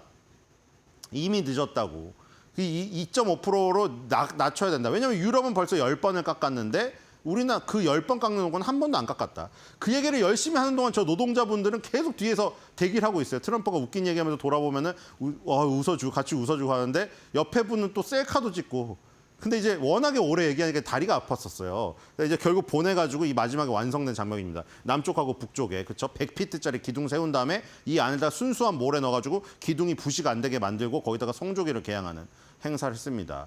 자, 그 다음에 이 트럼프 이란도 백악관에 오고 싶어 한다. 그 말은 여기서 나왔습니다. 이제 깃발 개양식을 하고 이제 이 원탁 있죠. 타원형 원탁 자기가 항상 강조하는 여기 아름다운 곳이라서 앨런 머스크가 여기를 다시 돌아오고 싶어서 나한테 그렇게 목리 부리는 거라고. 이제 못 오니까. 황금 열쇠 받고 나갔는데 여기 다시 돌아오고 싶어서 미치겠는데 이제 어떻게 보면 잘린 거나 마찬가지니까 다시 돌아오고 싶어가지고 그렇게 뭐 약간 투정 부리는 거다. 이렇게 얘기했죠. 그 자리에 이제 항상 여기서 어떤 뭐 중요한 저번에 LA 다저스 선수단도 모시고 이번에는 유벤투스 선수들이 왔습니다. 왜냐하면 지금 클럽 월드컵이라고 축구 클럽끼리 월드컵 형식으로 대항전하고 있는데 유벤투스가 여기 워싱턴에 와서 그리고 우리나라 국가대표였던 박용우 선수가 뛴 사우디 아라인이라는 팀이랑 붙었어요. 유벤투스가 5대0으로 이기긴 했는데 어쨌든 그 사람들을 모아놓고 이 팀에 대한 얘기는 거의 안 나옵니다. 또 질문이 처음에 이제 소개는 하죠. 미국 선수가 여기 2명이나 있다. 이런데 또 기자들은 질문이 무조건 이란 아니면 파월. 그렇죠? 그래서 60일 동안 기회를 줬다. 60일 동안 기회를 줬는데 아무 반응이 없으니 61일째 이스라엘을 공격한 거다. 뭐 그 이란이 잘못한 거다. 이렇게 얘기하는 것이고, 그리고 이 얘기 계속 나오고 있는 거죠. 지금 이란의 최고 지도자, 만약에 그 사람이 타격을 입는다면 이란 국민들이 들고 일어나서 봉기가 일어나서 스스로 무너질 수 있다. 이런 시나리오를 지금 서방 세계에서 얘기하고 있잖아요. 그래서 트럼프도 항상 스코펫 센트 장관이 말했죠. 팟캐스트에 나와가지고 항상 불확실성을 주는 어떤 단어를 던진다. 그게 트럼프의 전략적인 어떤 행동이다라고 말을 했죠. 계속 어제도 그 얘기입니다. 뭐 그럴 수도 있고 아닐 수도 있다. 다 그래요. 답변이. 그럴 수도 있고 아닐. 이란이 스스로 무너질 수도 있고 안 무너질 수도 있다. 그리고 이 얘기도 했죠. 그 무서운 B2 폭격기 스텔스 기능 있잖아요. 오늘 당장 밤이라도 지금 유벤투스 선수들이 솔직히 유벤투스 선수들 이탈리아 선수들이 많은데 여기다 뭘 알겠어요. 근데 뒤돌아보고 말하니까 다 벙쪄 있죠. 뒤돌아보고 이탈리아 유벤투스 선수들한테 보세요. 우리 모르게 날아다니는 비행기가 있어요. 오늘 밤 몰래 날아가서 그 얘기하는 거죠. 그 포르도 지역에 그 지금 뭐 지하 60m, 70m에 거기 핵발전 시설이 있다며요. 그거를 벙커버스터로 때리냐 마느냐 그 얘기가 나오고 있으니까 그 얘기 한 겁니다. 오늘 밤 은밀하게 스텔스 기능 B2 켜가지고 거기다가 벙커버스터 2대 매달아가지고 가서 폭격하면 된다. 그 얘기도 했고. 자, 그다음에 여기서 터커 칼슨 얘기를 했습니다. 어떤 기자가 터커 칼슨이 팟캐스트에서 이 그 테드 크루즈 공화당 상원 의원이죠. 나온 데서 너무 정부를 비하하는 발언을 했는데 어떻게 생각하냐 했을 때 트럼프가 터커 칼슨이 전화 와가지고 나한테 사과했다고 했어요. 근데 왜 사과를 했는가? 그 내용을 뜯어보면은 이거예요. 이분은 공화당 상원 의원이고 테드 크루즈 트럼프랑도 친해요. 근데 뭐냐면 터커 칼슨도 옛날에 폭스 TV 뉴스 앵커였잖아요. 친 트럼프 성향이죠, 폭스가. 근데 여기서 팟캐스트로 이제 독립해서 나와가지고 하는데 어쨌든 같은 편이잖아요. 이분은 공화당 상원 의원으로서 트럼프의 정책을 받쳐야 되는 입법부에 있으신 분이고, 이분은 장외에서 팟캐스트로 여론 형성해서 공화당의 어떤 승리를 가져오게 도움을 주는 사람이고, 근데 여기 의견이 뭐가 엇갈리냐면 지금 이란에 대한 부분이 엇갈리는 거예요. 크게. 이란과 이스라엘의 전쟁에서 지금 이스라엘을 계속 도와가지고 뭐 아까 시나리오대로 벙커버스터를 B2가 매달고 가가지고 거길 폭격해서 이란을 완전 끝장내야 되느냐, 아니면 터커 칼슨 얘기는 그거예요. 아니 우리가 그렇게까지 해가지고 지금 이 안 그래도 경제가 어렵고 이런데 그 돈을 걷다가 쓸 이유가 있냐, 이스라엘에 뭐하러 끌려다니냐 이거예요. 그래서 둘이 대판 싸웠거든요 여기서. 그러면서 이제 터커 칼슨이 여기서 약간 미국이 이렇게 이스라엘을 너무 도와주는 거에 대해서 굉장히 비판적인 얘기를 했기 때문에 트럼프가 나는 사과 전화 받았다고 했어요. 그 질문을 기자가 한 것이고. 그래서 이 질문 요약들을 이렇게 해놓은 거고 자기 거 보라고. 근데 우리 명심해야 될 건 뭐죠? 이분은 지금 팟캐스트 진행자잖아요. 그리고 유튜브 채널을 지금 운영하고. 그러니까 수익을 얻어야 되니까 이렇게 서로 같은 편끼리 싸우면 또 언론이 또 난리가 나고 조회수가 빵빵 터집니다, 이거. 그걸 명심해야죠. 이런 거 다 행위예술일 수가 있어요, 행위예술일 수가 있다. 전 그렇게 생각하고요. 자, 그리고 어제 가장 이슈가 됐던 게 이것이죠. 테드 크루즈한테 그걸 물어봤어요. 아니 그럼 이란의 인구가, 이란 땅덩어리가 어마어마하게 크잖아요. 이란의 인구, 그리고 이란이 안에 무슨 수화판이 순위판이 어떻게 구성되는지 아냐고 물어봤는데 테드 크루즈가 난 그거 모른다고 했어요. 그래가지고 이제 계속해서 비판한 거죠. 아니 그것도 지금 공화당 상원 의원인데 당신은 그것도 모르면서, 아무것도 모르면서 그냥 이스라엘에 도와달라니까 지금 도와준다고 가는 거냐고. 계속 그 얘기를 한 거예요. 그리고 뭐 제가 주도한 외교 정책의 실패는 무엇이냐고 했더니 3년 동안 푸틴을 뭐 너무 친푸틴적으로 했다. 뭐 이 얘기도 했고, 그 다음에 이스라엘에 수호하거나 집착하는 것들에 대한 비판. 그 다음에 이 얘기가 이제 나오죠. 이제 에이펙이라고, 이게 아메리칸하고 이스라엘이에요. 앞에가 AI가 에이펙이라고. 이게 뭐냐면 이 단체가, 미국은 로비가 합법인 거 아시죠? 우리 그 제약회사들도 다 로비 단체 끼고 저기 약 영업합니다. 그렇죠? 노바티스의 킴리아가 아무리 기적의 항암제라고 뭐 한 명 백혈병 소녀를 원샷원기를 살렸다고 해도 그것을 홍보해주는 로비가 뒤에서 받쳐줬기 때문에 약이 많이 팔린 거예요. 그런 것도 감안을 해야 돼요. 비아그라가 워낙에 뭐 효능이 좋은 것도 있지만 그 로비가 엄청나게 뿌린 거죠. 이 하나의 알약으로 발기부전이 치료가 된다.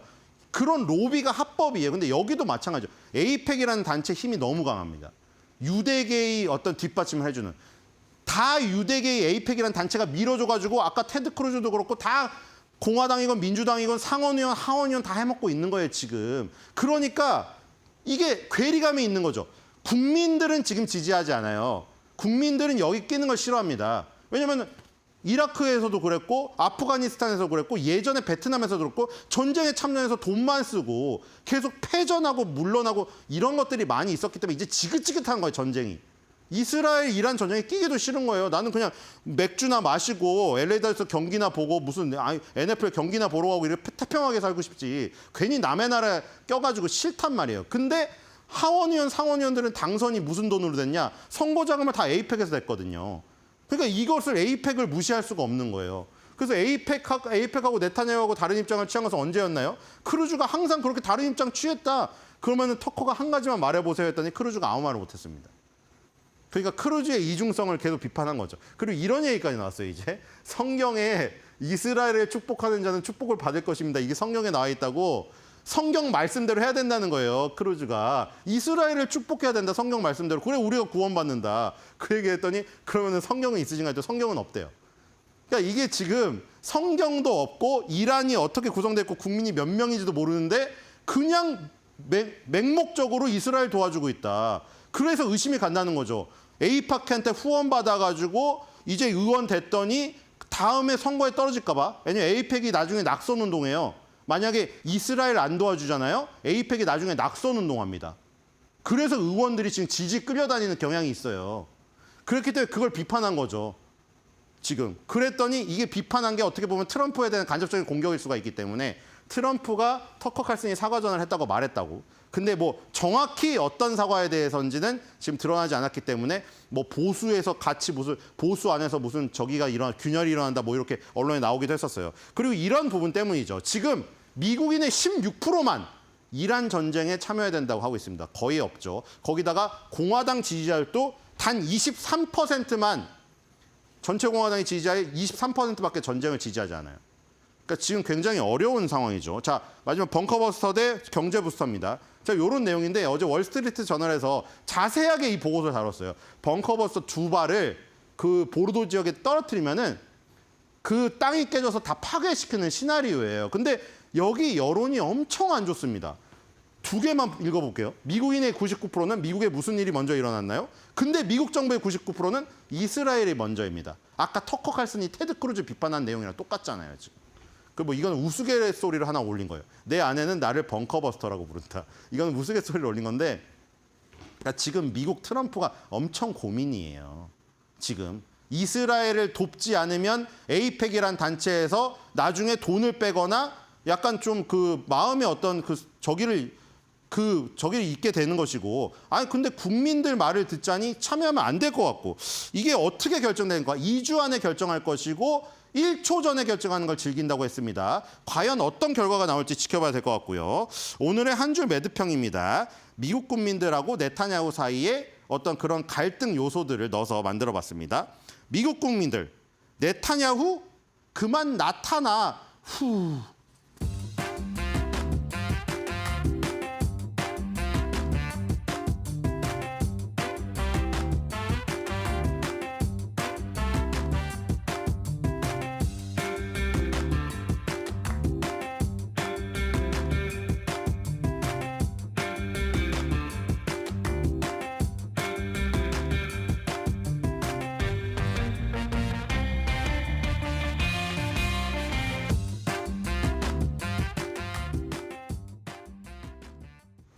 네, 그렇다면 밤사이에 뉴욕에서 있었던 이슈들 오늘 우리 시장에는 어떤 영향 미칠지 저와 함께 6가지 살펴보시죠.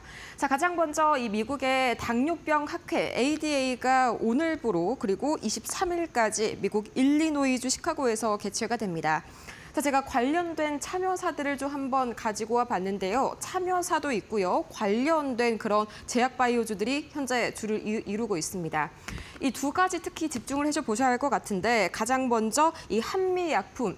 이 GLP 제제요, 그간 부작용이 한 가지 굉장히 강한 게 있었는데요. 바로 근감소 문제였습니다. 이 근육이 감소하는 문제를 좀 획기적으로 해결을 하기 위해서 이 각각 나온 파이프라인 2개가 있었습니다. 이 한미약품의 파이프라인이 이번 전임상 그리고 임상 1상 결과까지 이 ADA에서 발표가 될 예정이고요. 또 동안시티 같은 경우에는 이 대사 이상 관련 지방 간염, 이 추가적으로 이슈들 계속해서 좀 나오면서 관련주들 움직이는 흐름 간간히 보이고 있죠. 자, 여기에 관련해서 마찬가지로 치료제 후보 물질을 마찬가지로 ADA에서 발표할 예정이니까요. 이 이슈가 나왔을 때 주가 흐름 잘 체크해 보시면 좋을 것 같습니다. 자, 이어서 메타와 오클리의 이 신작 스마트 글래스가 오늘 현지 시간으로 출시가 될 예정입니다. 이 마찬가지로 AR과 XR 관련주들 그리고 관련된 스마트 글래스들까지 함께 이 관련주들 흐름 체크해 보시면 좋을 것 같은데요. 자, 이 오클리는 굉장히 유명한 이 고글 스포츠 특히나 스포츠 쪽에서의 고글 브랜드죠. 마찬가지로 이번 스마트 글래스도 스포츠용으로 출시가 될 것이다. 이런 전망들이 좀 강하게 나오고 있습니다. 이 사이클리스트 분들이나 아니라면 이런 스포츠 선수분들이 좀 착용을 할 수 있을 만한 그런 제품이 나오지 않을까 굉장히 좀 기대감을 모아주고 있는데 앞으로 이 글로벌 스포츠 장비 시장에서의 스마트 장비에 좀 새 지평을 열 만한 제품이 나오지 않을까 싶습니다. 제 개인적으로는 이 뉴욕 증시에서 AS죠, 티커명 에이머 스포츠 그리고 이 GRMN까지 함께 보시면 좋을 것 같습니다. 자, 이어서 다음 이슈 만나보도록 할까요? 자, 다음 이슈 밤사이에요. 유가가 또 크게 한번 반짝였습니다. 브렌트유 같은 경우에는 배럴당 78달러 선을 돌파했고요. WTI는 75달러 선을 한때 넘어섰습니다. 자, 이게 제가 잠시 후에 말씀드릴 이 중동 리스크 부각 때문에 잠깐 고점을 찍었었는데 브렌트유 같은 경우에는 쉽사리 진정이 되지 않았지만 WTI, 이 서부 텍사스산 중진유 같은 경우에는 약간 좀 낮아지는 모습 현재는 관측이 됐습니다. 하지만 앞으로 장기화될 이런 중동 이슈 때문에 관련된 이 석유 이슈들 그리고 해운주들까지 같이 보시면 굉장히 좋을 것 같고요. 이어서 다음 이슈 만나보도록 할까요? 자, 계속해서 이 스테이블 코인 관련 이슈들 국내외 통틀어서 꾸준히 나와주고 있습니다. 이 밤사이에 한 가지 주목하셔야 될 게요. 이 크라켄 바로 암호화폐 거래소죠. 이 기술 기업 바빌론과 함께 협업을 해서 파트너십을 체결을 하고 비트코인 스테이킹 출시를 현재 오늘부터 좀 선보일 예정입니다. 자, 한마디로 말해서 비트코인을 좀 일정 기간 맡기게 된다면 마치 이자를 지급을 하는 것처럼 보상을 지급하겠다 이런 이야기인데 관련된 암호화폐 그리고 STO 관련주들 함께 보시면 좋을 것 같고요. 자, 이어서 바로 보도록 하겠습니다. 드론주들도 밤사이에 굉장히 좀 강한 이슈들이 추가적으로 나와주고 있습니다. 자, 2025 파리 에어쇼 현재 굉장히 성황리에 진행이 되고 있는데요. 실제로 이 중에서요 드론이 굉장히 그 안에서도 윙맨 관련된 이슈들이 화제가 되고 있습니다. 자, 이 윙맨 쉽게 말해서 이 유인 전투기와 함께 비행하면서 지원과 호위 역할을 하는 그런 드론으로 보시면 되겠는데요. 실제 이 밤사이에 이 유럽 증시에서 굉장히 드론주들 강한 움직임 보였었고요. 이 독일 증시에서 EAMD의 경우에는 68%의 급등세 기록하기도 했습니다. 오늘 우리 시장에서도 관련된 동반 움직임 나올 가능성이 굉장히 높고요. 자, 이어서 다음 이슈 또 만나보도록 하겠습니다. 이 밤사이에 역시나 가장 중요한 이슈이기 때문에 제가 제일 마지막으로 한번 빼봤는데요.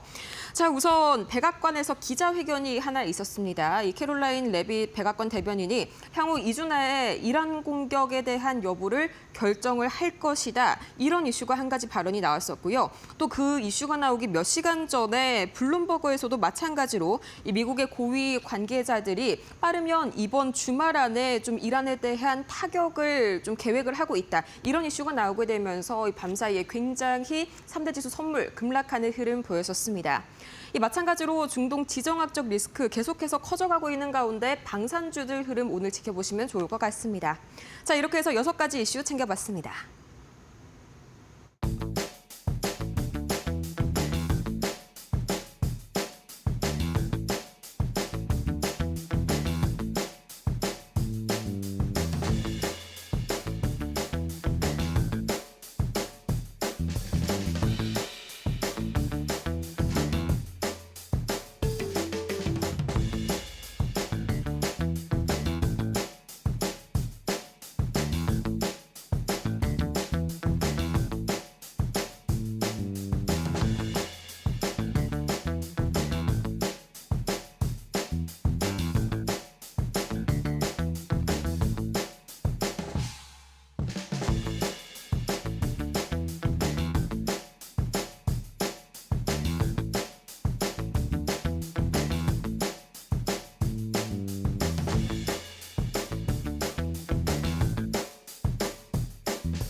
예, 2월 20일 금요일입니다. 밖에 비가 굉장히 좀 많이 옵니다. 감안하셔야 될 것 같습니다. 자, 오늘 이들 신문의 톱 기사부터 보죠. 역시 추경 얘기 담겨 있습니다.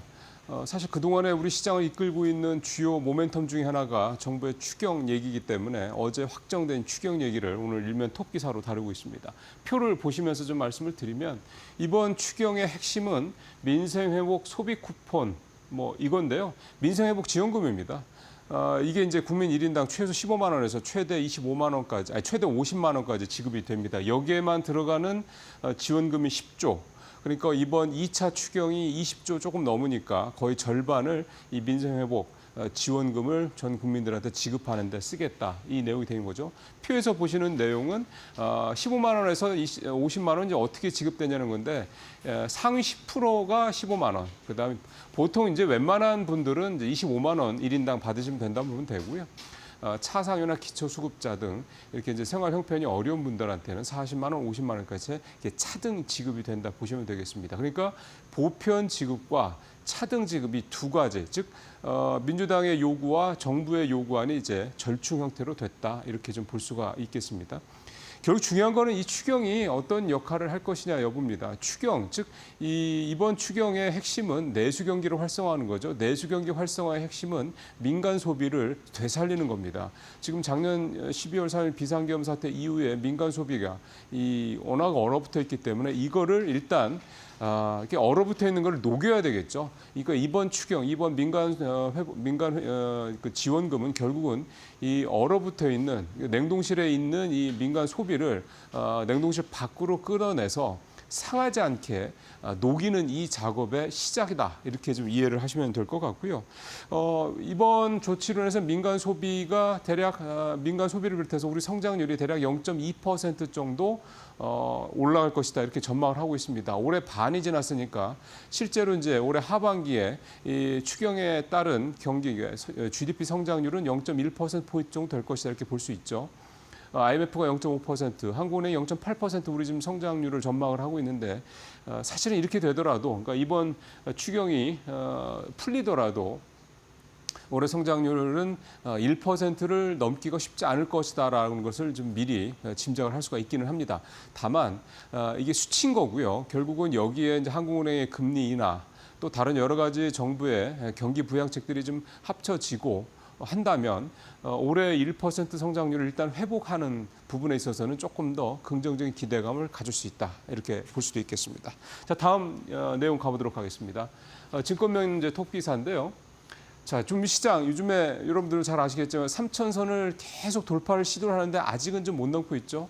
어제 이경민 대신증권 부장이 이코노미톡에 나와서 얘기했던 내용도 3,000포인트를 돌파하는 게 중요한 게 아니라 3,000포인트를 돌파한 뒤에 꾸준히 유지하는 게 중요하다. 이런 내용의 말씀을 하셨는데 결국은 이렇게 우리 시장이 3,000포인트 돌파 시도가 연이어 이어지다가 돌파를 하고 난 다음에 결국은 이제 그 다음에 일단 조정이 좀 일부 있을 것으로 보이는데 그 조정을 한 이후에 이제 우리가 뭘 바라봐야 것이야 되냐. 바로 이제 수치가 좋은 종목들을 바라봐야 된다라는 겁니다. 이제 2분기 실적 시즌 이제 곧 다가오지 않습니까? 그러면 최근 한 달 사이에 2분기 실적에 대한 전망치가 업그레이드가 된 종목들이 뭐가 있느냐? 바로 이 표에서 보시는 것처럼 이런 종목들입니다. 스카이라이프, 현대 GF홀딩스. 현대 GF홀딩스는 현대백화점의 지주회사 보시면 됩니다. 데브시스템즈, 데브시스터즈 게임사죠. 현대로템, LG 이런 회사들인데 스카이라이프가 가장 좋죠. 21%나 한 달 전에 비해서 영업이익이 증가할 것이라는 전망이 됐고요. 현대 GF홀딩스도 그렇고 데브시스터도 그렇고 두 자릿수 이상의 영업이익이 증가할 것이라는 전망들이 나오고 있습니다. 스카이라이프가 왜 이제 여러분 잘 아시는 것처럼 이제 위성 방송을 하는 데잖아요. 여기가 왜 이렇게 실적이 좋아지나 봤더니 알뜰폰 때문이더군요. 결국 따져보면 SK텔레콤의 유심칩 해킹 사건 이거의 반사 이익의 수혜를 알뜰폰을 판매하는 스카이라이프가 많이 받고 있다. 이렇게 좀 볼 수가 있는 거고요. 현대 GF홀딩스 같은 경우는 현대 홈쇼핑이나 현대 그린푸드 같은 이 현대의 이 유통회사들, 그 자회사들의 실적이 좋은 거 이게 좀 영향을 미치고 있고. 게임 회사인 데브시스터즈 같은 경우는 쿠키런 이 킹덤 요 게임의 실적이 굉장히 좋다고 그럽니다. 그러니까 결국은 뭐가 좋아야죠. 좋아야 실적이 좋아지는 거고 이게 일회성 실적의 개선이 아니라 구조적으로 그 회사의 주력 제품, 주력 상품 어떤 이런 부분에 실적이 좋아지는 게 나타나야 결국은 그 회사의 전체 실적이 다 좋아지는 거기 때문에 그런 면에서 봤을 때는 스크라이프 같은 경우는 알뜰폰 판매가 이제 7월 달에 이제 단톡법 폐지도 되고 그다음에 SK텔레콤이 지금 6월 말부터 신규 좀 가입자 모집을 시작을 했거든요. 그런 걸 감안한다면 스카이라이프의 이 실적 상향은 단기성일 가능성이 높다고 좀 보여지긴 하고요. 현대GF라든가 뎁스시스터즈, 현대로템, LG 같은 경우는 좀 더 지속적인 그런 실적 향상, 상향의 어떤 의다 볼 수가 좀 있을 것 같습니다. 자, 세 번째 기사 가보죠. 건설주 얘기 좀 오랜만에 해보도록 하겠습니다. 사실 건설주가요. 아마 여러분들 이 표 보시면 깜짝 놀라실 건데 한번 표부터 볼까요? 보십시오. 이게 건설주도 최근 주가 상승률입니다. 이게 연간이 아니라 최근입니다. 현대건설이 무려 최근 한 달 새 72%나 급등을 했고요.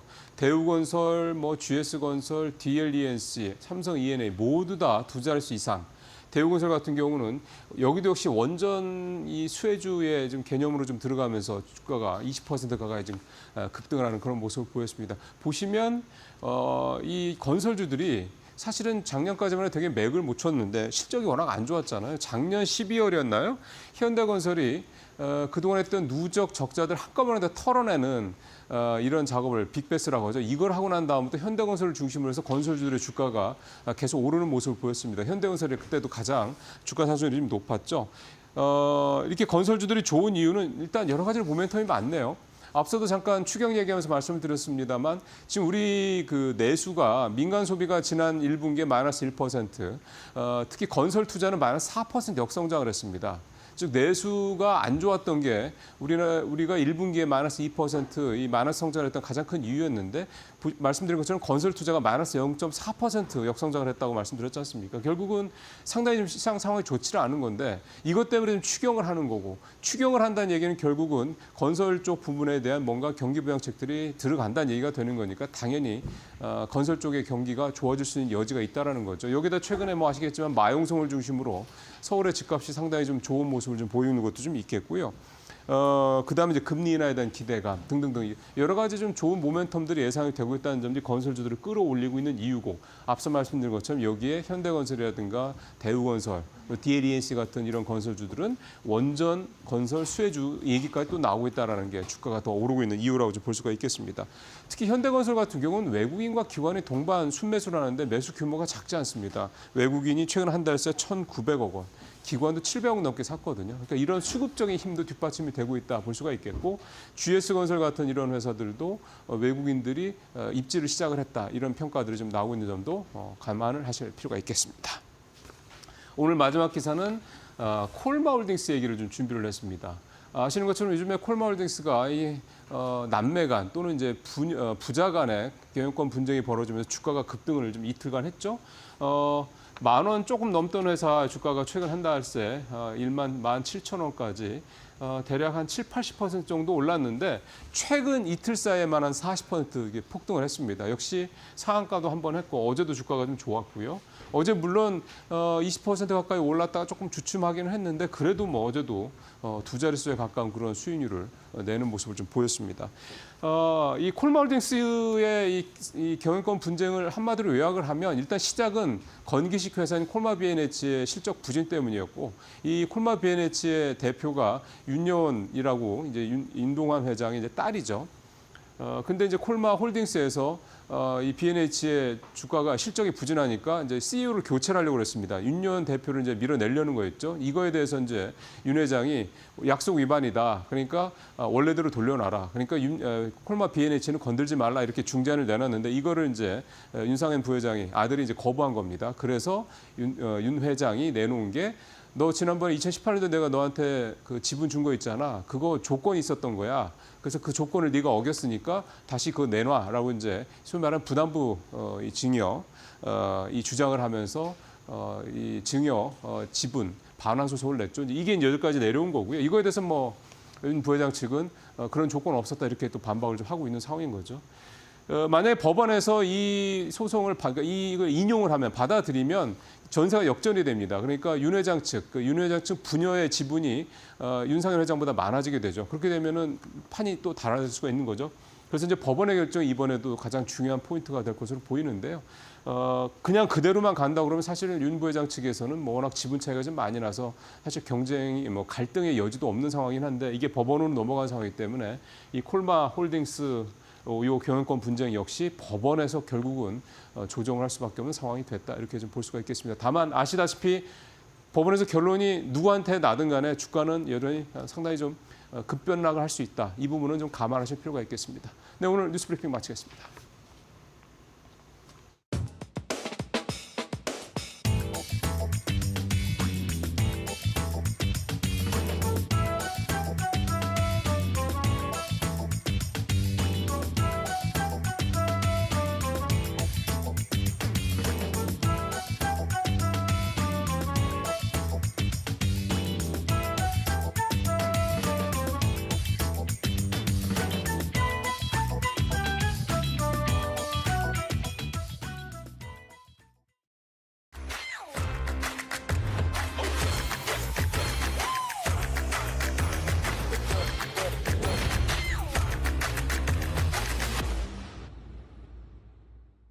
네, 마켓 비하인드 이어가 보도록 하겠습니다. 오늘은요, 이영훈 IM증권 서울금융센터 이사 모시고 이야기 나눠보겠습니다. 안녕하세요. 네, 안녕하십니까. 지금 밖에 비가 정말 좀 많이 오고 있습니다. 네. 오늘부터 좀 장마 시작이라는데 코스피도 어제 상당히 좀 우중충한 그런 분위기였었죠. 장 막판 들어서 약간은 좀 양전을 했습니다만 이제 드디어 약간 좀 3,000선에서 주춤하는 그런 모습들이 나오고 있네요. 일단 외국인들이 적극적인 매수세에 힘입어가지고 주가가 급등을 했었고 그 뒤에 이제 고객 예탁금이 한 10조 원 이상 증가하면서 수급을 좀 뒷받침을 좀 해준 측면이 있기는 한데 이제 중동전이라고 하는 돌발 변수가 발생이 됐고요. 이게 이제 처음에는 그게 확산에 대한 것보다는 그래도 어느 정도 선에서 봉합되지 않겠느냐. 또 트럼프 대통령의 성향상 전쟁 참전보다는 좀 중재 내진 그러면서 자기는 발을 빼려고 하는 게 강했었잖아요. 그래서 그런 기대감이 있었는데 분위기가 뭐 이제 벙커버스터를 동원하네 뭐하네 이렇게까지 얘기가 나오고 있고 실제로 이스라엘이 지금 그 핵 시설을 타격을 했고요. 이런 것들이 이제 확전이 되기 시작하니까 이제 이란에서도 당연히 반격이 들어가고 그러다 보니까 이제 트럼프의 입을 또 주목하는 그런 상황이 된 것 같습니다. 그래서 우리 증시도 좀 주춤하게 됐었고 특히 우리 증시 같은 경우도 이제 어제 외국인들이 좀 판 걸로 보이는데 그거는 그 외국인들 입장에서 봤을 때 이런 어떤 돌발 배수가 발생을 하게 되면 아무리 한국이 좋다 하더라도 한국은 이머징 마켓인데 분류가 되기는요. 적극적으로 들어올 이유가 없고 더군다나 또 중동이 막히게 될 경우에 실제로 만약에 막혀가지고 유가에 문제가 생긴다든지 하게 될 경우 우리는 지금 석유가 안 나는 나라잖아요. 그러니까 그런 부분들까지 봐야 되니까 일단은 들어오는 게 좀 멈춰지는 그래서 그 한국물 ETF 같은 경우도 어저께 약간 빠지는 느낌이 있었거든요. 그러니까 저기 돈이 좀 약간 빠지는 느낌이 있었고 약간 좀 주춤하는 그런 흐름이긴 한데 그렇다고 해가지고 이거 다 끝났으니까 빠져나가야지 이런 측면의 흐름은 아닌 것 같고요. 당연히 좀 과열관에 들어와 있던 코스피 시장 이런 것들이 좀 열기를 좀 식혀야 될 측면에서 이런 것들이 동시에 발생이 돼서 자연스럽게 조정을 좀 받을 가능성 이런 부분들을 좀 봐야 되지 않을까 싶습니다. 네, 확실히 좀 코스피 인버스 거래가 급증을 했더라고요. 저도 관련 기사를 보고 좀 걱정이 많이 됐는데 아무래도 역시나 아무리 좀 디커플링이 요새 좀 심해졌다고 한들 뉴욕 증시가 잘 가야 결과적으로는 우리 시장도 잘 가지 않습니까? 이 FOMC 어제 좀 결과가 나왔었는데 뭐 기존 점도표는 그대로입니다만 어떤 해석적인 측면에서 앞으로 조금 더 경기가 둔화될 것이다 이런 이야기가 좀 나왔습니다. 어떻게 한번 봐주실까요? 제가 FOMC 이번 같은 경우는 별 의미 없을 거다 이미 결정난 거다라고 말씀을 드렸었고요. 실제 내용 자체도 특별히 달라진 건 없는데 이제 그 뉘앙스는 약간 매파적이라고 해석이 되는 것 같아요. 그럼에도 불구하고 저는 뭐 특별히 달리 해석할 필요 없다. 지금은 연 2회 금리 인하 기조는 일단 유지가 되고 있다라는 점. 그리고 또 한 가지는 앞서 우리 앵커님께서 미국이 올라야 우리도 좋다 그러는데 이게 디커플링 가능성도 저는 있다고 보거든요. 근데 그게 아주 뭐 미국이 박살이 나는데 한국만 올라간다 이런 개념이 아니라 올라가더라도 우리가 더 좋아질 수 있는 여력이 있고 빠진다 해도 우리가 덜 빠질 수 있는 그런 그림이 나올 수 있고 거꾸로 미국은 주춤한데 우리는 또 강해질 수 있는 부분들이 여러 가지 변수에서 나올 수 있다. 특히 이번에 이제 다시 그 미국이 참전을 한다면은 그래서 직접 당사자가 된다고 했을 경우에는 생각해봐야 되는 게 미국이랑 이란이랑 붙으면 당장에는 미국이 압승을 하겠지만 이란이라는 나라 자체가 그렇게 호락호락한 나라는 아니에요. 지형적으로 봤을 때도 이란은 여태까지 인류 역사상 4번 침공을 받았던 정도로 거기가 굉장히 고원지대고 그다음에 날씨가 지금 70도입니다. 견디기가 쉽지 않은 지역이고요. 그다음에 그 페르시아의 후손이라고 하는 그 자긍심 거기에다 그 지역 사람들의 특성을 놓고 봤을 때 이전에 아프가니스탄 침공했다가 미국이 결국에 가지고 손 떼고 좀 표현하자면 얻어 터지고 나왔죠. 비슷한 궤도가 나올 가능성도 있다고 저는 보거든요. 그래서 이 부분에 있어서는 좀 트럼프가 신중해야 된다. 그러니까 아마추어 같이 대응하지 말고 전체적인 큰 그림을 봐야 된다고 생각을 하는데 그런 상황만 아니라면 어찌됐든 우리는 글로벌 증시에서 작년에 당했던 서름을 올해는 일정 부분 만회할 수 있는 그런 그림이 될 가능성은 있다라고 여전히 생각하고 있습니다.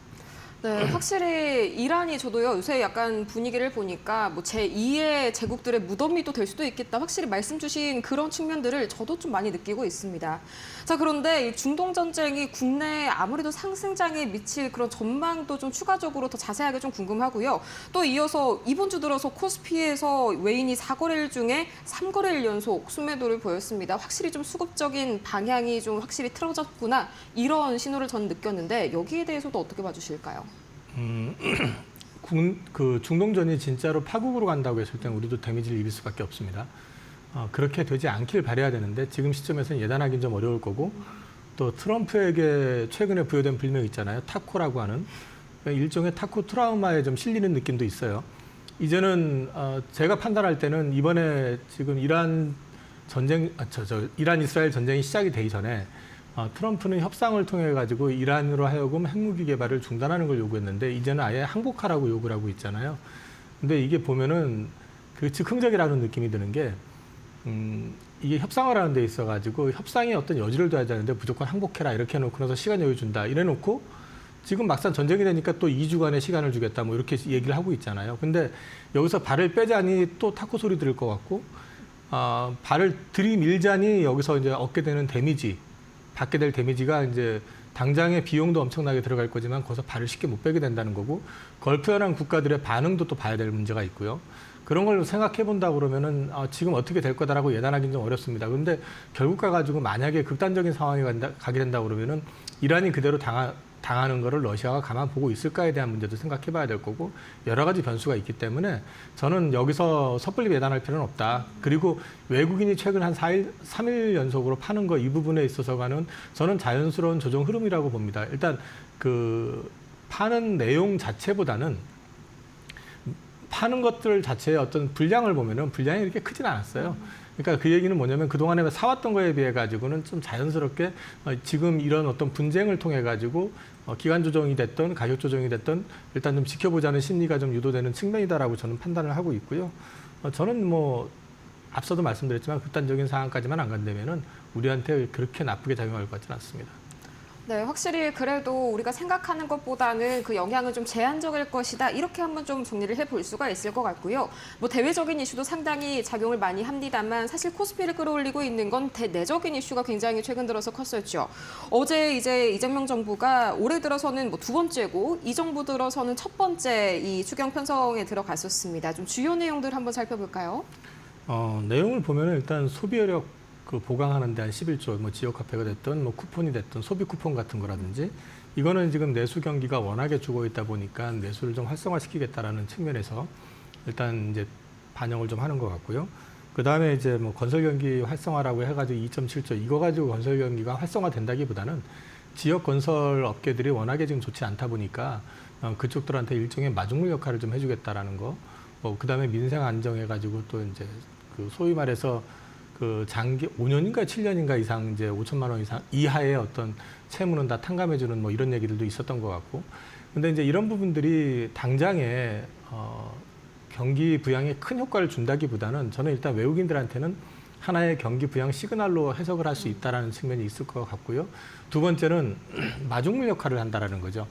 그러니까 예전에 코로나 때도 보면은 소위 말해가지고 그 국민지원금이라고 해서 나왔던 돈을 보면은 그 소비 내역을 보면은 그 나왔던 돈만 그냥 그대로 쓰고 만 게 아니라 돈 플러스 알파를 썼다라는 거죠. 그러니까 내가 평상시에 하고 싶었는데 하는 게 있으면은 그거를 이용을 해가지고 또 소비를 하게 됨으로써 소비 활성화가 일어나가지고 그 당시에 이 소비 쪽 진작이 한 1% 이상이 더 늘어나는 효과를 봤었다고 하는데 이번 같은 경우 지금 외신에서 또 외국계 어떤 투자기관에서 분석하기로는 이번 추가 경정을 통해 가지고 경제 성장 쪽에서는 한 0.1%, 좋게 보는 데는 0.3% 정도 보더라고요.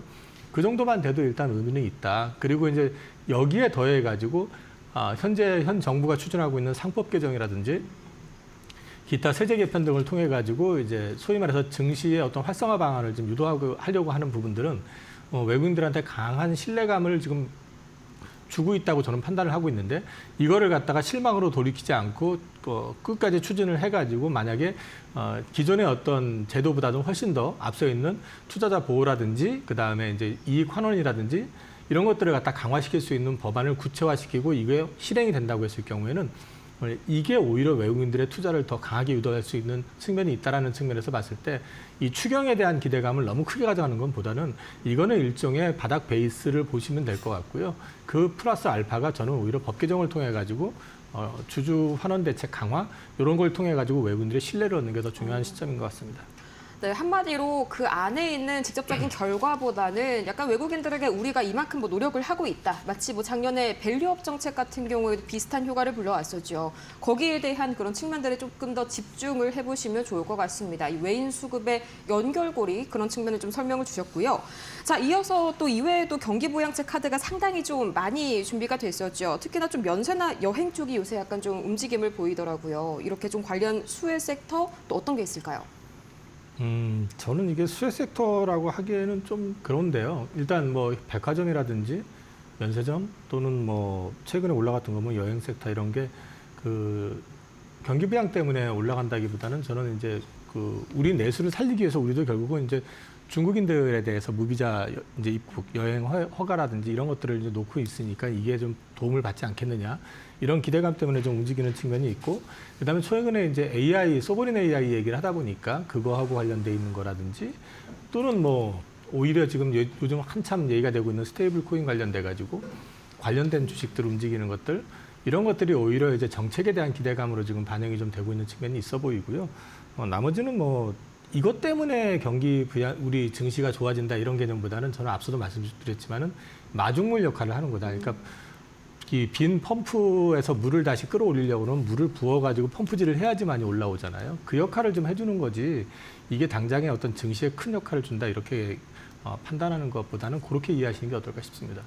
네, 마중물 말씀을 주셔서 말인데요. 이 마중물뿐만이 아니라 근본적인 약간 체제 개선에는 이게 굉장히 좀 필요하겠죠. 상법 개정 이야기를 또 안 할 수가 없을 것 같습니다. 이 상법 개정 좀 약간은 생각보다 속도가 나지 않고 있는 그런 모습인데 단기적으로 봤을 때 좀 빠르게 진행이 될 거라고 보실까요? 일단은 상법 개정은 새로 원내대표 구성되고 여당에서 그럼 제일 먼저 진행을 하겠다라고 일단 얘기를 했잖아요. 이 부분에 있어서는 저는 진행이 될 거라고 보고요.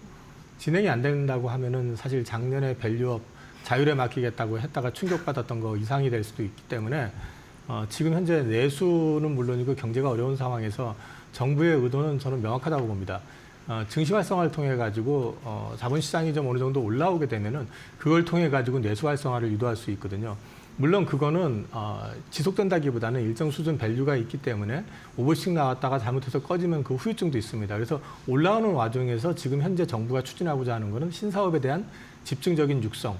이게 이제 과거 DJ 정부 때 했었던 것처럼 IT 쪽에 집중 육성했던 것은 이번에는 AI 쪽이라든지 이런 쪽에 이제 집중적인 투자를 통해 가지고 미래 먹거리를 준비하겠다. 이게 지금 현 정부의 정책 방향으로 저는 보고 있거든요.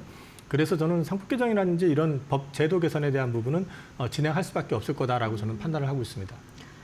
제가 좀 의심이 너무 많은 것 같습니다. 네, 이번엔 좀 확실히 좀 진행이 잘 뉴스뿐만이 아니라 실질적으로 좀 진척이 됐으면 좋겠는데 그래도 하나 시그널이 좀 나왔습니다. 이 파마리서치가 좀 인적 분할 가지고 잡음이 좀 생기고 있죠. 이게 아무래도 상법 개정 전에 좀 약간 급박하게 돌아가는 게 없지 않아 있는데 여기에 대해서는 좀 이게 이슈를 직접적으로 연결해봐도 괜찮을지 한번 질문을 드리고 싶었어요. 이 시점에서 문제가 안 되는 짓을 왜 하는지 전 잘 이해를 못하겠습니다. 그러게요.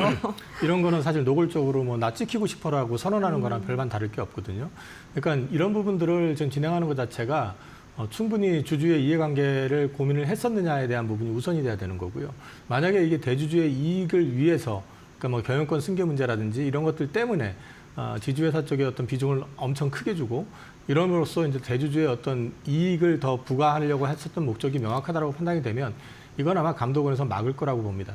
여태까지 작년 말부터 시작해서 가만히 보시면 유상증자와 관련돼 있는 부분들에서 대주주의 어떤 일방적인 의사결정에 의해서 또는 자기의 이해관계에 의해서 유상증자를 진행하려고 했었던 건 다 막았었습니다. 그러니까 이것도 역시 같은 논란 선상에 서 있을 거라고 판단이 되고요. 그다음에 저는 이런 이제 회사들의 어떤 분할에 있어가지고 생각해 보셔야 되는 게 규모가 어느 정도 되는 그룹이 지주회사 체제로 가기 위해서 그런다라는 건 좀 이해가 되겠지만은 이제는 뭐 상장되어 있는 기업들이 다 지배구조 개편 이런 얘기하면서 이렇게 분할해가지고 결국 지주회사 체제 만든다라는 것 자체가 뭐 사업 분야가 몇 개나 되는지 모르겠지만은 그것도 뭐 무슨 의미인지 잘 이해를 못 하겠어요, 저는요. 그래서 개인적으로는 이 부분은 아마 감독원에서 판단을 해줄 거라고 봅니다. 그렇죠. 작년 뭐 유상증자 말씀을 하시니까 뭐 몇 가지 기업이 좀 약간 머릿속을 스쳐 지나가긴 합니다. 자, 이어서 이 배당소득 분리과세 이야기를 좀 증권주랑 함께 이야기를 안 해볼 수가 없을 것 같은데 이 세법 개정 관련해서 투자 전략까지 좀 궁금하신 분들 많을 것 같습니다. 배당소득 분리과세 같은 경우는 일단 지금 배당 성향 35% 이상 이거를 이재명 대통령께서 거래소 방문하실 때 언급했고 그다음에 지금 민주당의 이소영 의원이 이제 그 법 개정 발의하겠다 이런 얘기를 했었던 걸로 기억하는데요. 배당 성향 35% 이상 기업을 우리나라에서 찾아보면 몇 개 안 됩니다, 사실. 그런데 이제 이거는 소위 말해서 배당을 좀 활성화를 좀 유도하고 그다음에 이제 분리과세를 해줌으로 인해 가지고 대주주가 배당을 늘릴 유인을 좀 만들어 주겠다라는 취지로 이제 이해를 하면 될 것 같고요. 그러면 이런 쪽에서는 배당 성향이 높은 회사들 이런 쪽에 대한 것들은 관심을 가져보실 만하죠. 만약에 분리과세 요건에 해당이 되고 그다음에 지금 현재 배당 이익률이 꽤 높게 나온다고 할 경우에는 오히려 그런 쪽의 주식들은 프리미엄을 좀 받을 수도 있을 거고 그다음에 증권주 같은 경우는 이 배당소득 분리과세 그 효과보다는 여기도 물론 고배당 수혜주에 들어갑니다. 거래 시간을 자꾸 늘리고 있잖아요. 그게 우리의 삶의 질에는 어떤 도움이 되는지는 잘 모르겠지만 아마 세금은 많이 거둘 수 있겠죠. 저는 그렇게 판단이 되는데 글로벌 트렌드를 맞춰간다고 하지만은 또 한편으로 생각을 해보면은 사람들의 삶의 질을 전부 돈하고 연결을 시켜가지고 삶 자체를 모든 걸 돈하고 엮으려고 하는 거 아닌가 하는 좀 우려도 좀 되긴 하지만 어쨌든 시간이 많이 늘어나게 될 경우에는 결국은 거기에 따라서 수수료를 많이 확보할 수 있는 거는 증권회사다. 그래서 거래 시간이 지금 많아지는 것 자체가 증권회사에는 플러스가 되고 있고 최근에 유동성이 증시로 많이 들어오고 있잖아요. 그거 역시도 거래가 활성화에는 도움이 되고 있는 거고 그다음에 이런 법 개정을 통해 가지고 소위 말해 가지고 이제 장기 투자를 유도하기 위해서 그 외부의 은행이라든지 다른 쪽에 있었던 자금을 유치해 가지고 들어온다는 것 자체도 증권 시장에는 나쁘지 않을 것 같다. 그런 맥락에서 봤을 때는 이 배당소득 분리과세는 증권업계에 플러스 효과를 줄 수 있다고 보고 있고요. 이 가운데서는 전 증권회사 쪽에서 굳이 보신다고 그러면은 작은 회사보다는 큰 회사 쪽이 아무래도 수혜를 좀 크게 받을 것 같다. 그렇게 말씀드릴 수 있을 것 같습니다. 네, 확실히 좀 관련된 이슈들도 좀 함께 체크를 해보시면 좋을 것 같은데 또 여기 이어서 저희 이제 한은 총재가 이틀 전에 굉장히 또 중요한 발언을 했었습니다. 이 원화 스테이블 코인을 좀 본격적으로 도입을 해야 한다 취지의 발언이 나왔었는데 여기에 또 지니어스 법안이 공교롭게도 딱 시기가 겹쳤습니다. 관련해가지고 추가적인 폭등 판단 좀 어떻게 봐주실까요? 좀 조심스럽습니다. 저는 이제 왜 말씀을 드리냐면 이 스테이블 코인과 관련돼 있는 주식들이 큰 주식보다는 좀 작은 주식들이 많아요. 그렇죠. 그래서 이제 밸류에 대한 부분 또 됐을 때 얼마만큼 효과가 있을지 또는 이제 큰 기업들이 참여를 한다고 했었을 때 과연 경쟁이 있을지 이런 것들 같이 고민을 좀 해봐야 될 부분이 있을 것 같아서 그런 쪽으로 말씀드리긴 좀 조심스럽고요. 최근에 그 갑자기 지금 급등했던 게 이제 소버린 AI 이슈하고 맞물려 가지고 스테이블 코인 이슈까지 같이 맞물린 것 같은데 카카오하고 네이버가 좀 움직임이 좀 강했었습니다. 저는 오히려 이런 회사들이 만약에 이쪽으로 들어간다고 가정을 했을 때 지금의 주가가 싸냐 비싸냐에 대한 고민을 좀 해보실 필요가 있다. 이거 외에도 뭐 LG CNS인가요? 거기에다 삼성 SDS 뭐 이런 회사들 이제 관련주로 조금씩 분류가 되는 것 같은데요. 이런 회사들의 전체적인 어떤 그림을 한번 그려보시라. 그 정도로만 말씀을 드려야 될 것 같습니다. 너무 작은 회사들은 사실 기업 가치라든지 실제로 사업 수행했을 때 어떤 성과 여부가 불분명하기 때문에 지금 시점에서 말씀드리긴 좀 조심스럽습니다.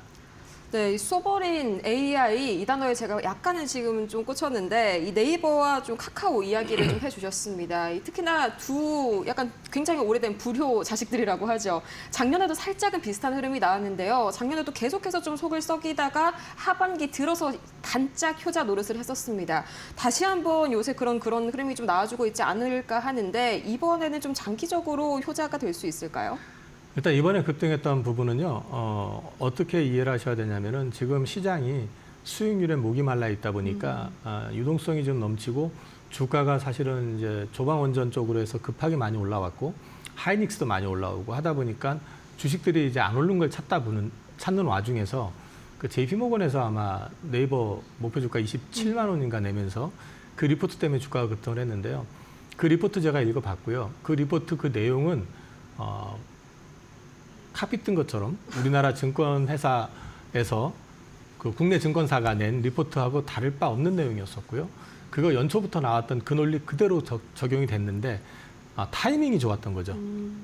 지금 목말라 있는 상태에서 뭐가 없을까 하고 있는데 네이버에 관여됐었던 분이 그 AI 쪽으로 해서 국내 수장으로 가시고 또 덧붙여가지고 소버린 AI 나오고 있는데 그 리포트가 나와서 일단 불을 뿜은 거고요. 거래량으로 봤을 때는 지금 현재 거래량만 놓고 봤을 때는 네이버 카카오가 지금 이 상태에서 그냥 꺼질 것 같지는 않습니다. 근데 중요한 거는 이 부분에 있어가지고 판단은 외국계 증권사 리포트 때문에 불을 뿜기는 했지만 그거는 내용이 특별히 달라진 거 없는 내용이다. 뒤집어 놓고 말씀을 드리면은 앞으로 향후 이 주식들의 추가적인 어떤 상승 여부는 실제 소버린 AI의 구축과 실행 여부에 달려 있다고 판단을 하고 있기 때문에 그거의 진행 과정을 지켜보실 필요가 있다. 그리고 개인적인 생각을 말씀드리면은 저는 기술적인 매매는 잘 안 하지만 차트가 특히 이제 네이버 같은 경우 이번에 역대급 거래량이 터지면서 25만 원대 올라왔는데요. 이 정도 거래량 터지고 나서 그냥 쉽게 풀어지는 경우는 별로 없습니다. 그래도 거래량이 이번에 좀 폭증을 한 게 굉장히 좀 의미 있는 그런 시그널이었던 것 같습니다. 이사님도 저도 회의적인 시각이 다 이유가 있는 것 같은데 그래도 코스피 추가적으로 3,000선 한 번쯤은 좀 단기간에 빠르게 돌파를 해줬으면 좋겠네요. 자, 이렇게 해서 저희 오늘 이영훈 IM증권 서울금융센터 이사와 이야기 나눠봤습니다. 좋은 말씀 고맙습니다. 네, 이렇게 해서 오늘 저희가 준비한 소식은 여기까지입니다. 잠시 후 이어지는 마켓나우 1부에서 더욱더 자세한 소식 이어질 예정이니까요. 함께해 주시길 바랍니다. 오늘도 저희 시청해 주신 여러분 고맙습니다.